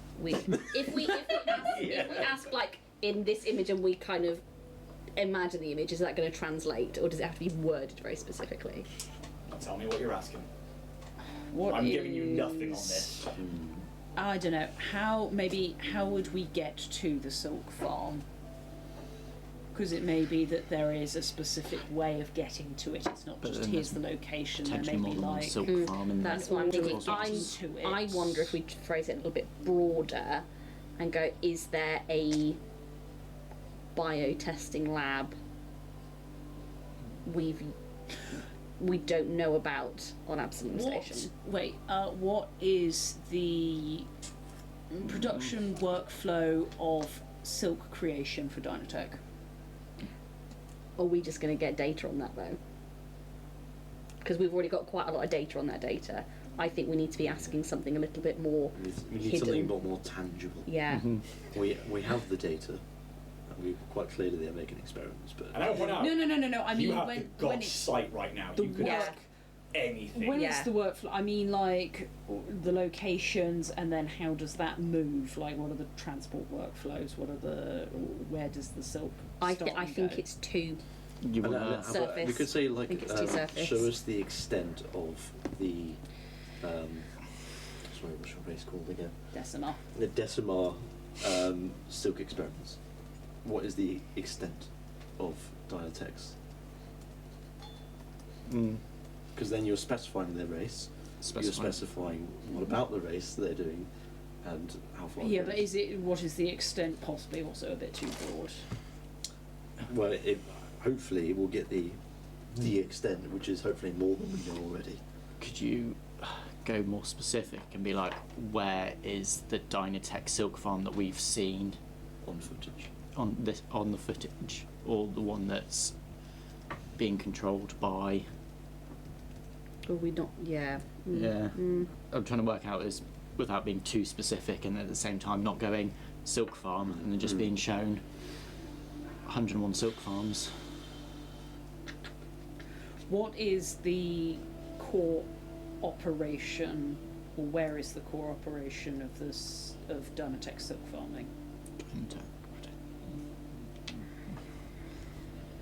It Shows might the get Dynatech broad building. answer for Yeah, it. I think we're It getting might just we're be- going to it get might a just really be broad Absalom answer. Station. Yeah, great.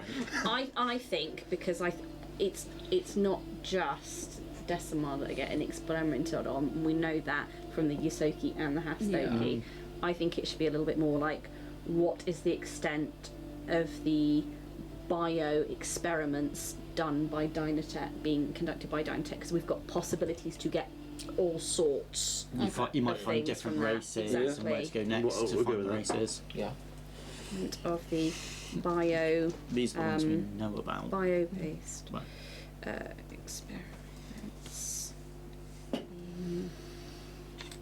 Conducted by Dynatech.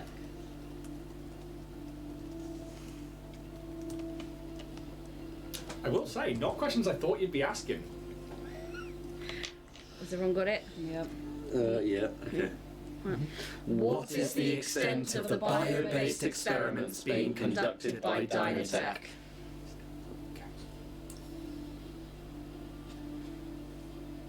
It's like you blink and you wake up and you are in, you know you're in the tower. You see Timothy and Joanne, Mummy e papi. and they're delegating to scientists in different departments what they need, what is best suited. And you don't really hear any voices, but you see them talking.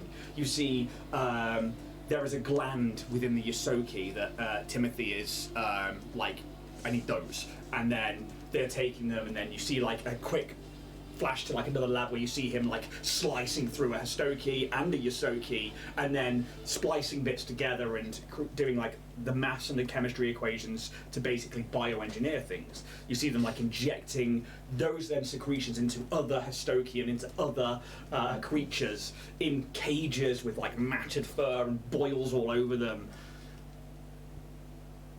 Just no emotion. You see a human man. Simple shirt, smart trousers with a little bit like a kind of like LED strip trim to it on the inside, like outside of the leg, with these like smart shoes.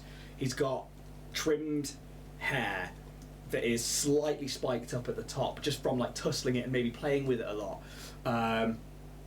They nod and they bring up an image of a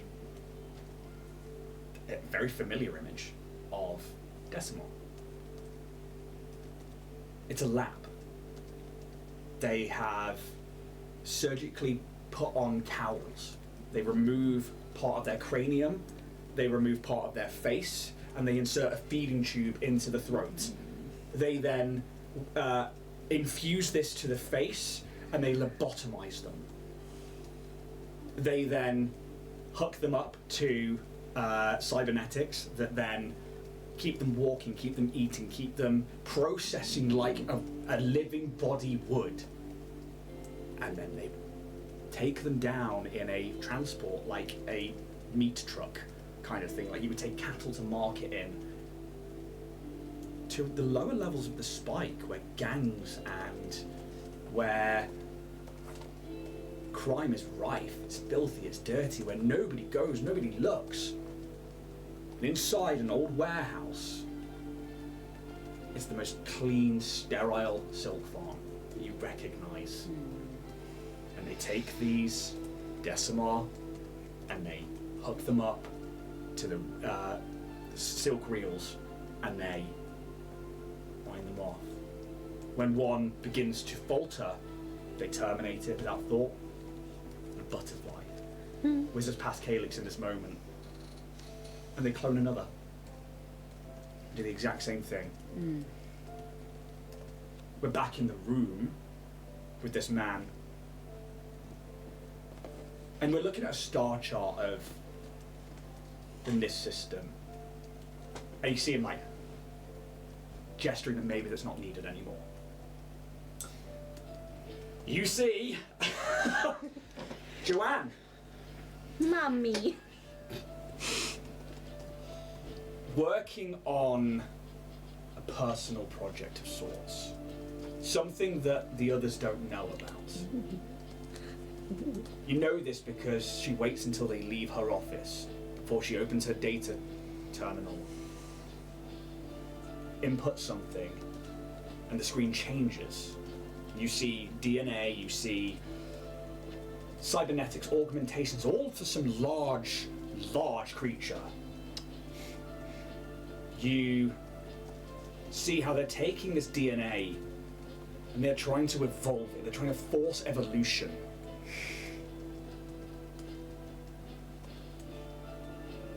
You're back in the stars.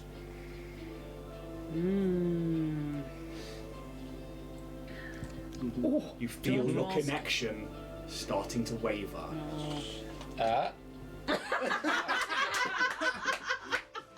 Give us another question. For podcasters, Alex thought that he could offer me cred stick. And you know what? Deserves a cred stick. If you spend the cred stick, I might give you two more. This one and another one. I was going to say this is your last one, but actually I'll take a cred stick back off you. If you want to Maybe ask the question first. Yeah. Well, Do we want to ask if Joanne's connected maybe to this religion, or Or Because how- do we ask who have we already encountered who's connected to what's the dark dark maw? Oh God, what are they called?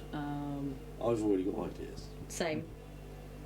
I wonder if we've got the same I idea. It's got a little bit of a connection to me. Oh, mine's just from something that might have been a really offhand comment. I mean, you've got the cred sticks. I'm just saying, this could be fun. I mean, like, we're at 10 to 10 right now. I think finding out who we may have come across, or who we know who might, in our extended knowledge of people we've met or anything, Who else who's is connected to the dark. the This Kyoka? religion. What is it called? Dark.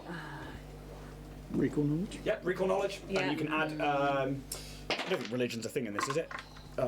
You'll be able to add culture, mysticism I don't know what mysticism was then. It's not. to that. Cool. Oh, that nearly went. I know what it is. Dominion of Black. Dominion of Black. It There is we the go, Dominion of Black. Completely Who have pointless. we, so who have we come across? It's directly Who- being linked to. Who have we come across in any of our lives? In any of our lives? Who's related to the Dominion of Black? Who is related to the Dominion of Black? Happy? Okay. Yeah. Right. Yes. 3. Who we come across in any of our lives who is related to the Dominion of Black. We'll see Cassie Cater. Well, yeah. That's That's it. it. Is that it? Oh, No, it might be the way it's interesting. worded. Oh, yeah. Yeah, we worded that like Yeah. Yeah. I only mentioned. Although it is in Now, any of our Yeah. lives, so it should be actually connection division that. To Desna in this moment is breaking. Are you spending those cred sticks? I think if whoever spends the cred stick gets the question that they would like to ask. I mean, that's a good way of thinking about it. Like, this is the point where you can spend cred sticks to ask your own questions in this moment. Should we do that that? sound Should we sort each of spend fair? our own cred stick to get our own question? yeah. Who's up first? Shall we go round or round? James. Ida Katoro. In this moment, knowing that you can see all around and this power, it just flickers back to what his crew has done, and he wants to know why and where his crew are. Okay, you travel through space and you find the name of the ship, Do you want me to pull it up? which is the Shadow something or other. But you know it to be who it is. Yeah. You know, you see this creature, this humanoid, this possibly android with a single eyepiece. Shadow Captain Taldi. You see your crew working for them. You see them laughing, rich, careless. Heading to Broken Rock. You see it on the star charts path for the drift travel. You're back in the circle. Anybody else? Would I recognise they're on my ship?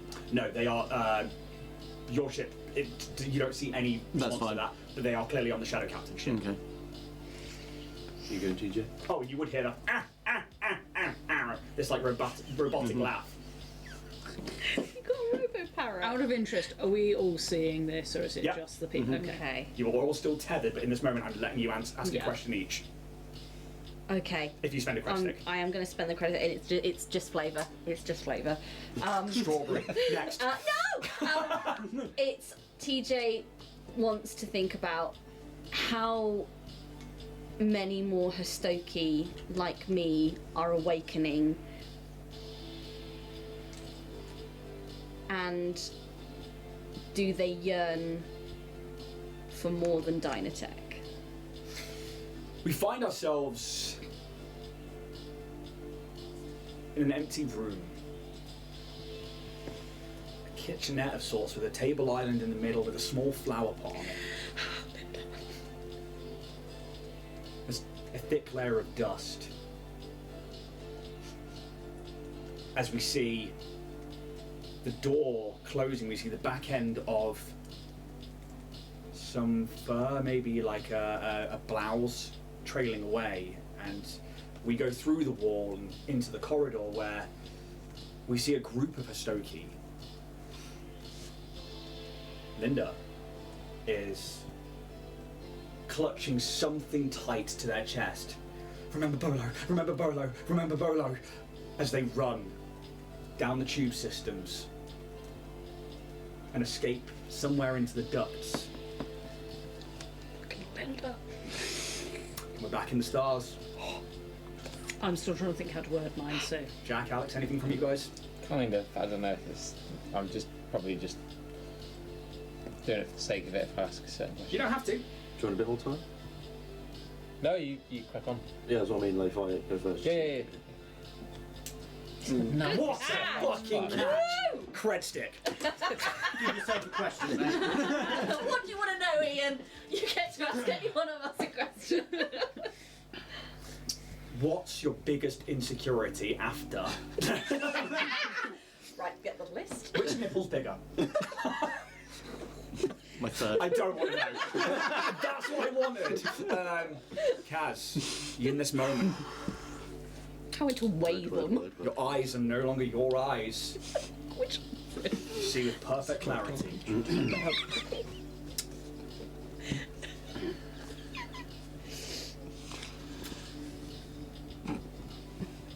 Can you show me the extent of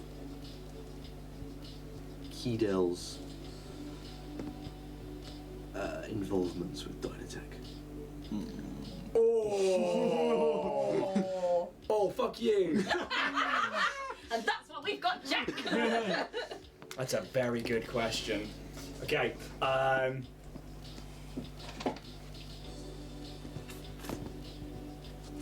you ask a question and automatically we're all in the same formation in a laboratory office. The room is made of stone, but there are operating tables and there are implements of both surgery and torture, like trophies all around. There are jars, nanites, and a man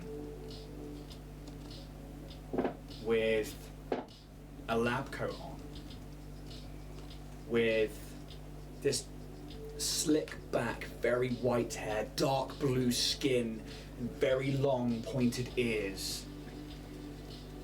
They have cybernetic wings that shimmer like nanites. They are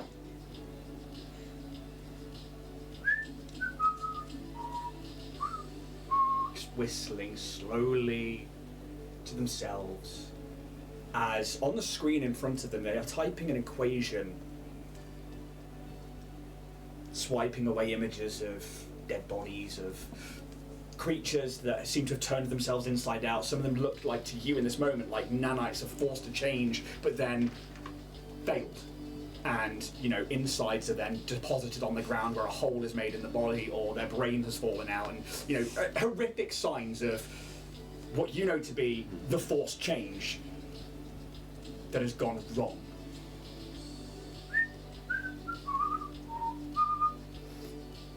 They turn around. Yes, let's try this then, shall we? And they pick up a small drill. And they wander over to one of these surgical tables where a small wormling, like a draconian, maybe a kobold or maybe a small dragon, is strapped down. Oh, let's see if we can get a change out of you then. And they just plow the drill into their eye. Ooh. As it tries to writhe. And then he takes this tube of nanites that are in a small, almost like a stim stick, but it's a little bit thicker, and plunges it into the back of their head. And you watch as like their scales begin to bubble and like start like pushing outwards as it then begins to turn into like metal and change. It's like, yes, good, this is what we are after. No! And his tone changes as you watch as like part of the face starts to melt on this baby dragon. And, no, don't you dare, you little shit! As it just begins to melt, and like this acid, because it's probably like a small black dragon, just begins to like fall out of its mouth, and you see the nanites are eating at the acid, but the acid's eating at the nanites, and he just starts wailing on this creature in anger. He then throws the stim stick. How can I make a future perfect for them? The king fucking dying! Send in the next subject, please. And a female Strix walks in. Very familiar female Strix to you. Yeah. And we just need a little more. And he just puts a syringe into her neck.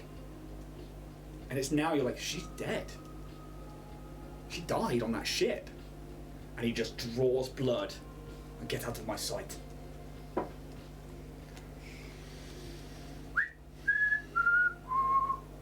And you see on the data screens behind wings, claws, eyes, scales, all different parts of a creature that you also saw in a biolab. Somebody else's vision.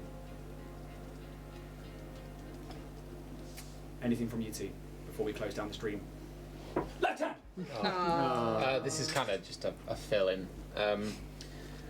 What became of DT-14? Yeah. We see you're in space, but all of a sudden there is rock beneath your feet. The nebulas around you change slightly, and you know exactly where you are. You're back on Septilon 13, this tower that you went into that somehow ended up in space or in some form of slightly different dimension. You see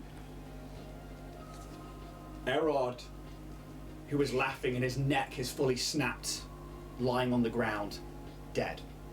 You see a couple of other members of the team there, also dead. I need to go into your thing and remember who it was that came out with you.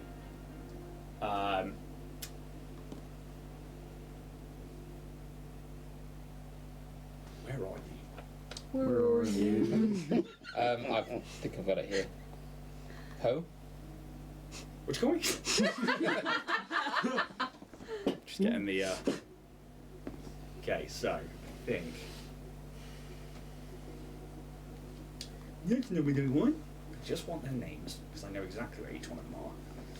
I've got them here if you want to read them. There we go. So you've got Commander Tup, who is this Kasathan male.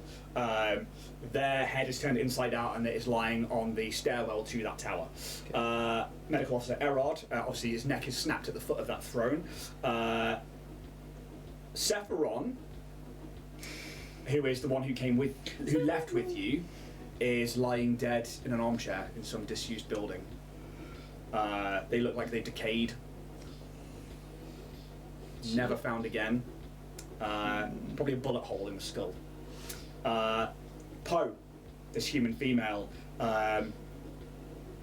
they are curled over, their mummified remains, still with this massive smile, this unnaturally wide smile on their face, as they look like they died laughing.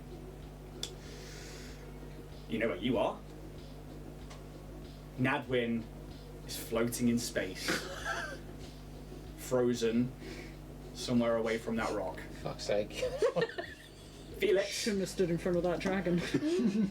Felix, there is but a pile of ash, as this is the person that was like their essence was taken, and this Lashunta male Oru.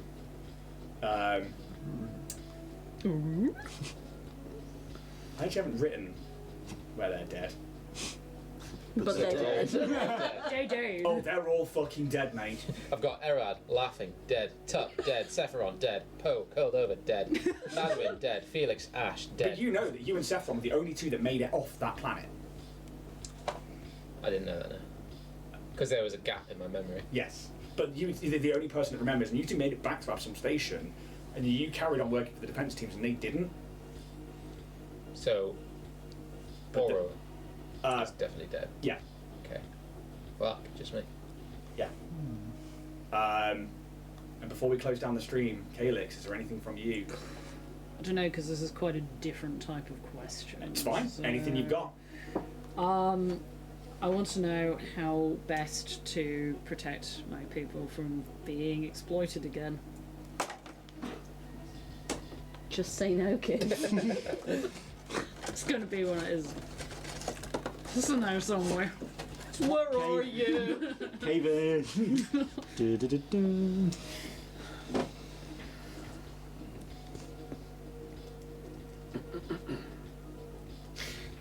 You find yourself, Calix, in this moment, talking to your people.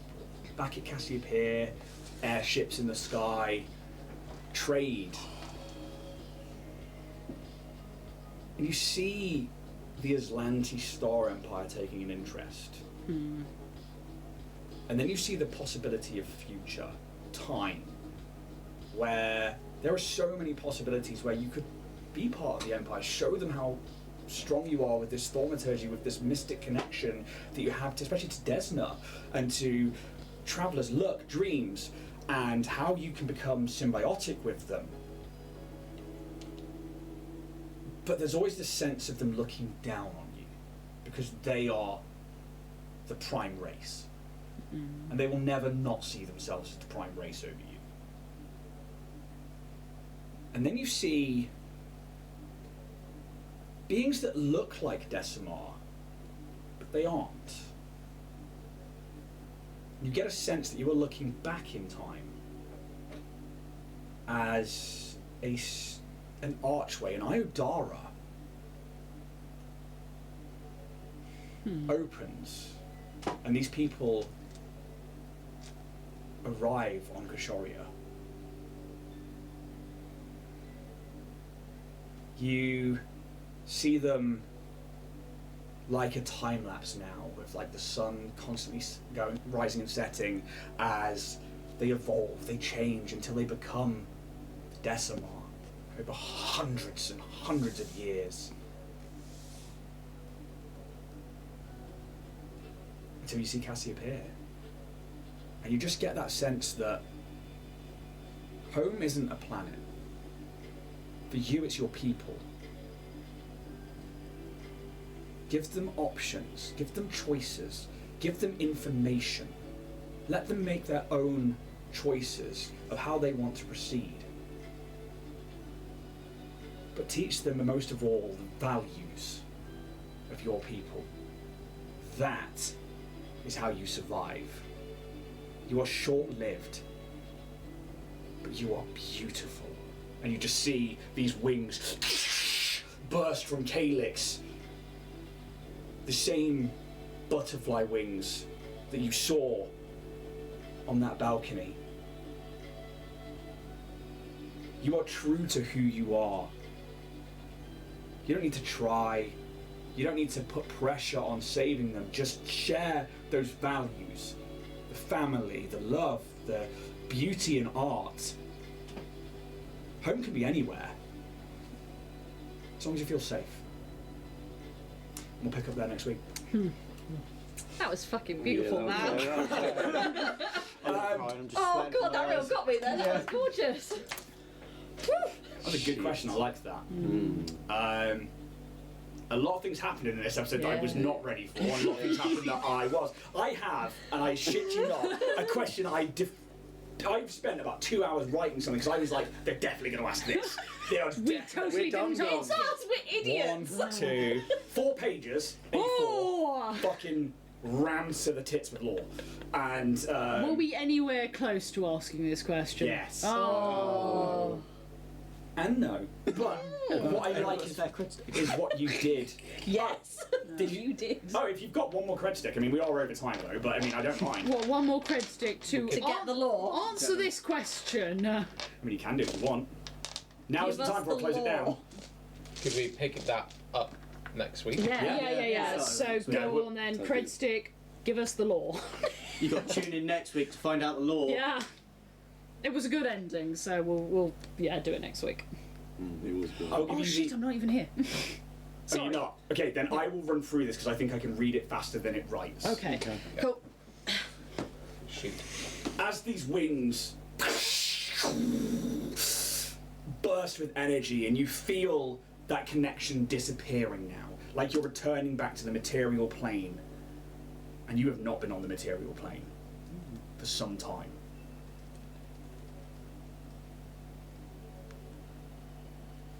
An elven woman with beautiful wings smiles and is just there in front of you all. I was sure you would ask what is behind that door.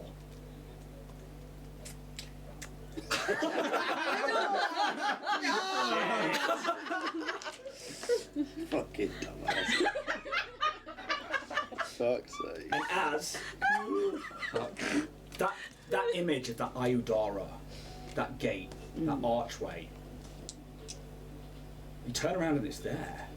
You're on Kashoria. It's where this monastery was built, from the Iodara. but through the magic of gods, not through anything that your people did, but it was after you turned up here. And all of a sudden, you are all standing in front of this Iodara. The monastery's gone, but your surrounding are that of a village, luscious, flourishing, with bright colours, not on a mountaintop, but somewhere near a coast. And everything other than what's in front of you is slightly out of focus and hard to train your eye upon. You can see the people that you are with are high elves. Long hair, pointed ears, solid pupilless eyes of green, silver, blue, all standing in front of this Iodara. The stone begins to flash with runes that flicker and change rapidly until one by one they lock on different glyphs on each, and each one takes place on each stone until the very top keystone. And the final one that alights bursts with energy as it locks into place. And without really seeing the change, the view to the rest of this village and town through the Iodara is now completely alien to you, like a painting in a frame. A planet of red dirt and a brilliant green and orange nature. Stone pillars rise above a verdant jungle canopy in the distance. Creatures like bugs on the other side all turn in surprise towards you. And the group of you all step forward through the Iodara. You arrive on this planet of red clay, stone, soil, and sand, teeming with jungle life and peoples. These beings, insectoid in nature with 3 arms, all staring, but conversing in surprise, stopped from their daily lives, watch as you stand there, new to their home. They wear garments like robes and clothing, carrying produce, items, trading with one another, and stand and stare at you in amazement. One of you speaks out in a language you don't know. And I've been through your character sheets and you fucking don't know what it is. It's kind of muffled. The crowd begins to gather as one of you starts to cast some arcane weave, and the villagers begin to acknowledge your words. From the crowd, bigger, hulking insectoid humanoids walk forward, swords in hand, and surround you. The scene changes and you are kneeling with your hands tied behind your back in front of a throne. The walls in this chamber burn with blue flames. The humanoid insect on the throne stands and calmly moves towards you all, and they pull a mask from their robes and place it over their face. The mask is made of smooth white bone and seems to attach itself magically to the face of this insectoid, now going into more of a humanoid mammal-like face. The eyes glow blue, like fire, and they nod to a person behind you. And you watch as one of your companions' head is pulled back with such force you hear their neck break, but not enough to fully kill them. This elf almost going limp. And then this this ruler, they force a similar mask over the face of this elf, and their eyes glow blue. And this throne dweller places a finger on the now masked elf's forehead and draws a line from their head to their own mind, and with it a thread of magic tethers the two together. The elf begins to shake violently as this continues, until all of a sudden the person doing this stumbles back and the connection breaks. They begin to laugh deeply.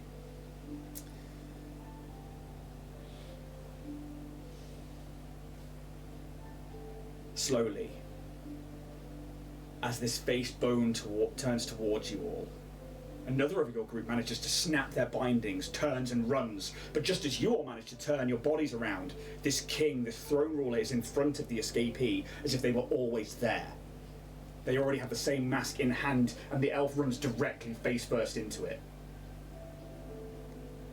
And the transference starts again. This time, it's you who break free, and all of a sudden all of your minds are in this one elf. And you instantly cast a spell that releases the bindings on your companions. You say panickedly. And in this moment, you all run for the door and begin your escape. This powerful figure still distracted by the process. You see the first elf who suffered lying on the ground, horrifically burnt, blackened, charred eyes, melted and still smoking from their leaking sockets. The scene skips forward and you are running to the Iodara as the final companion next to you screams and is dissolved like ice under a searing blue flame. And you cross the threshold, just as you feel your mind being searched, the symbols you saw on the Iodara before you even went on this journey flashing, like you had no control. You jump through and scream something in Elvish as some mage holding a stave slams it into the ground and the Iodara's magic stops. And you turn, panting, to see a dismembered arm lying on the ground. An insectoid arm next to the gate. Time starts to speed up as this elf pores over tomes, scrolls, star charts, incantations and magics, glyphs, records and expeditions to other worlds through the Iodara over hundreds of years. Then the memories or vision, whatever this is, slows down, and we see Elvish writing over images of spheres and ancient monsters. The scene skips forward, and we see this singular elf with a new set of companions. A male Lashunta in leather armor, blue hair and small antenna. They're young and nervous, but smile.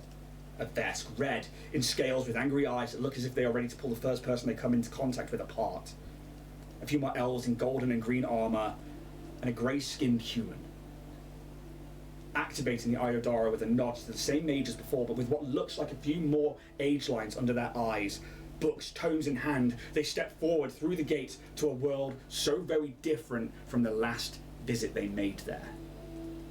A dismal, bleak scene of a world very different from before. The trees and life here all but gone, and these towering stone pillars quiet and void of life. And as soon as you step through, undead guards, like the ones from before, but clearly now undead, rush forwards. It takes but a few moments for you all to defeat them. And different members from this party that you all are in this moment, like you're watching their memories. Handle them with ease. And as time speeds up again, we find ourselves in that same throne room once more. This time, time has worn all but some of the depictions on the walls away. On the throne, the same figure, insectoid, but vastly different this time. More bone than exoskeleton, the mask firmly in place of where their face once was. Time skips, and magic flies about, explosions, and the grunts and wails of fighting go on for what seemed like an eternity, until in the last moments, we see this red vest scream and throw themselves at this monstrous Emperor of Nothing.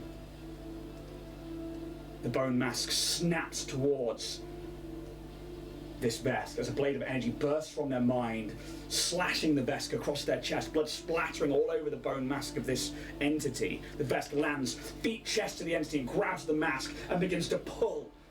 The struggle is hard, and the very essence of magic under the mask begins to pull away as they scream with rage until it pulls away, and the magic holding this ruler figure together in death shatters. And they explode with a pulse of blue magic that fills the room, but then the room falls quiet, and the Vesk collapses to the ground, panting, bleeding, dying. We see the mask, this bone face, leaking shadow that seems to absorb the Vesk's blood from the front of the mask and reach its way out towards this dying lizard folk.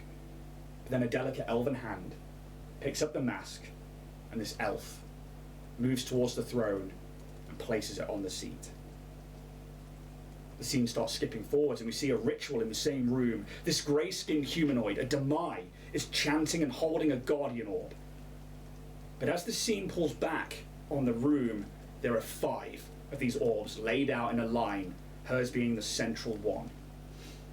The incantation nearly finished. She looks up, and a look of sadness and desperation on her face. She speaks in Demai, and the elf has a look of pain on their face. The Lashunta shrugs, says something in Elvish, and the Vesk painfully rolls over. They are looking gaunt, and they feign to smile. They nod, and the elf and the Lashunta help them over to the Demai and these orbs. The Vesk nods to the Demai, and the Demai's woman eyes burst with a green light, same as the glyphs on the Guardian orbs. Blood. Blood poured from every pore, from under every scale, pulled from the Vesk and into the Guardian orb she holds. Tears streaming down her face from these glowing eyes. A burst of green flashes, and as the light dims back down, an elf, a Lashunta, and a Demai stand in front of a familiar wall, one with images. That nearly got me.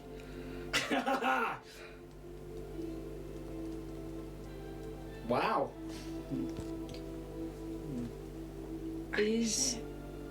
So we're physically seeing all of this. You are. I'm going to carry on. I'm just going to stop myself from crying because I know the background.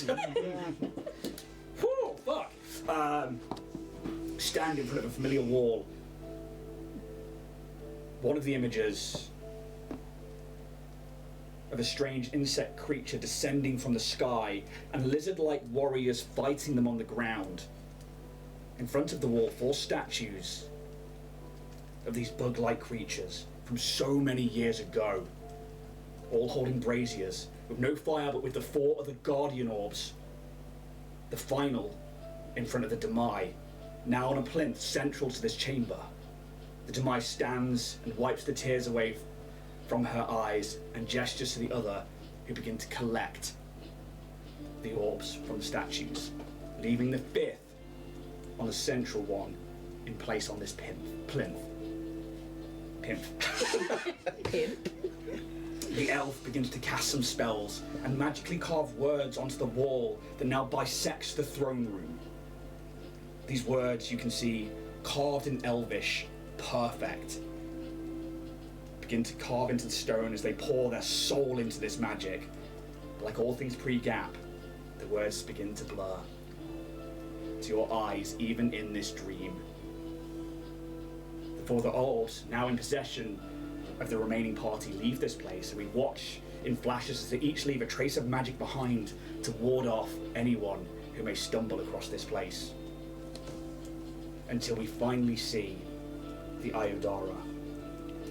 Solemn, alone, dusty, the glyphs all lighting up until the archway crackles and alights. The Demai, holding one of these orbs, nods to the others, still teary-eyed, and steps through.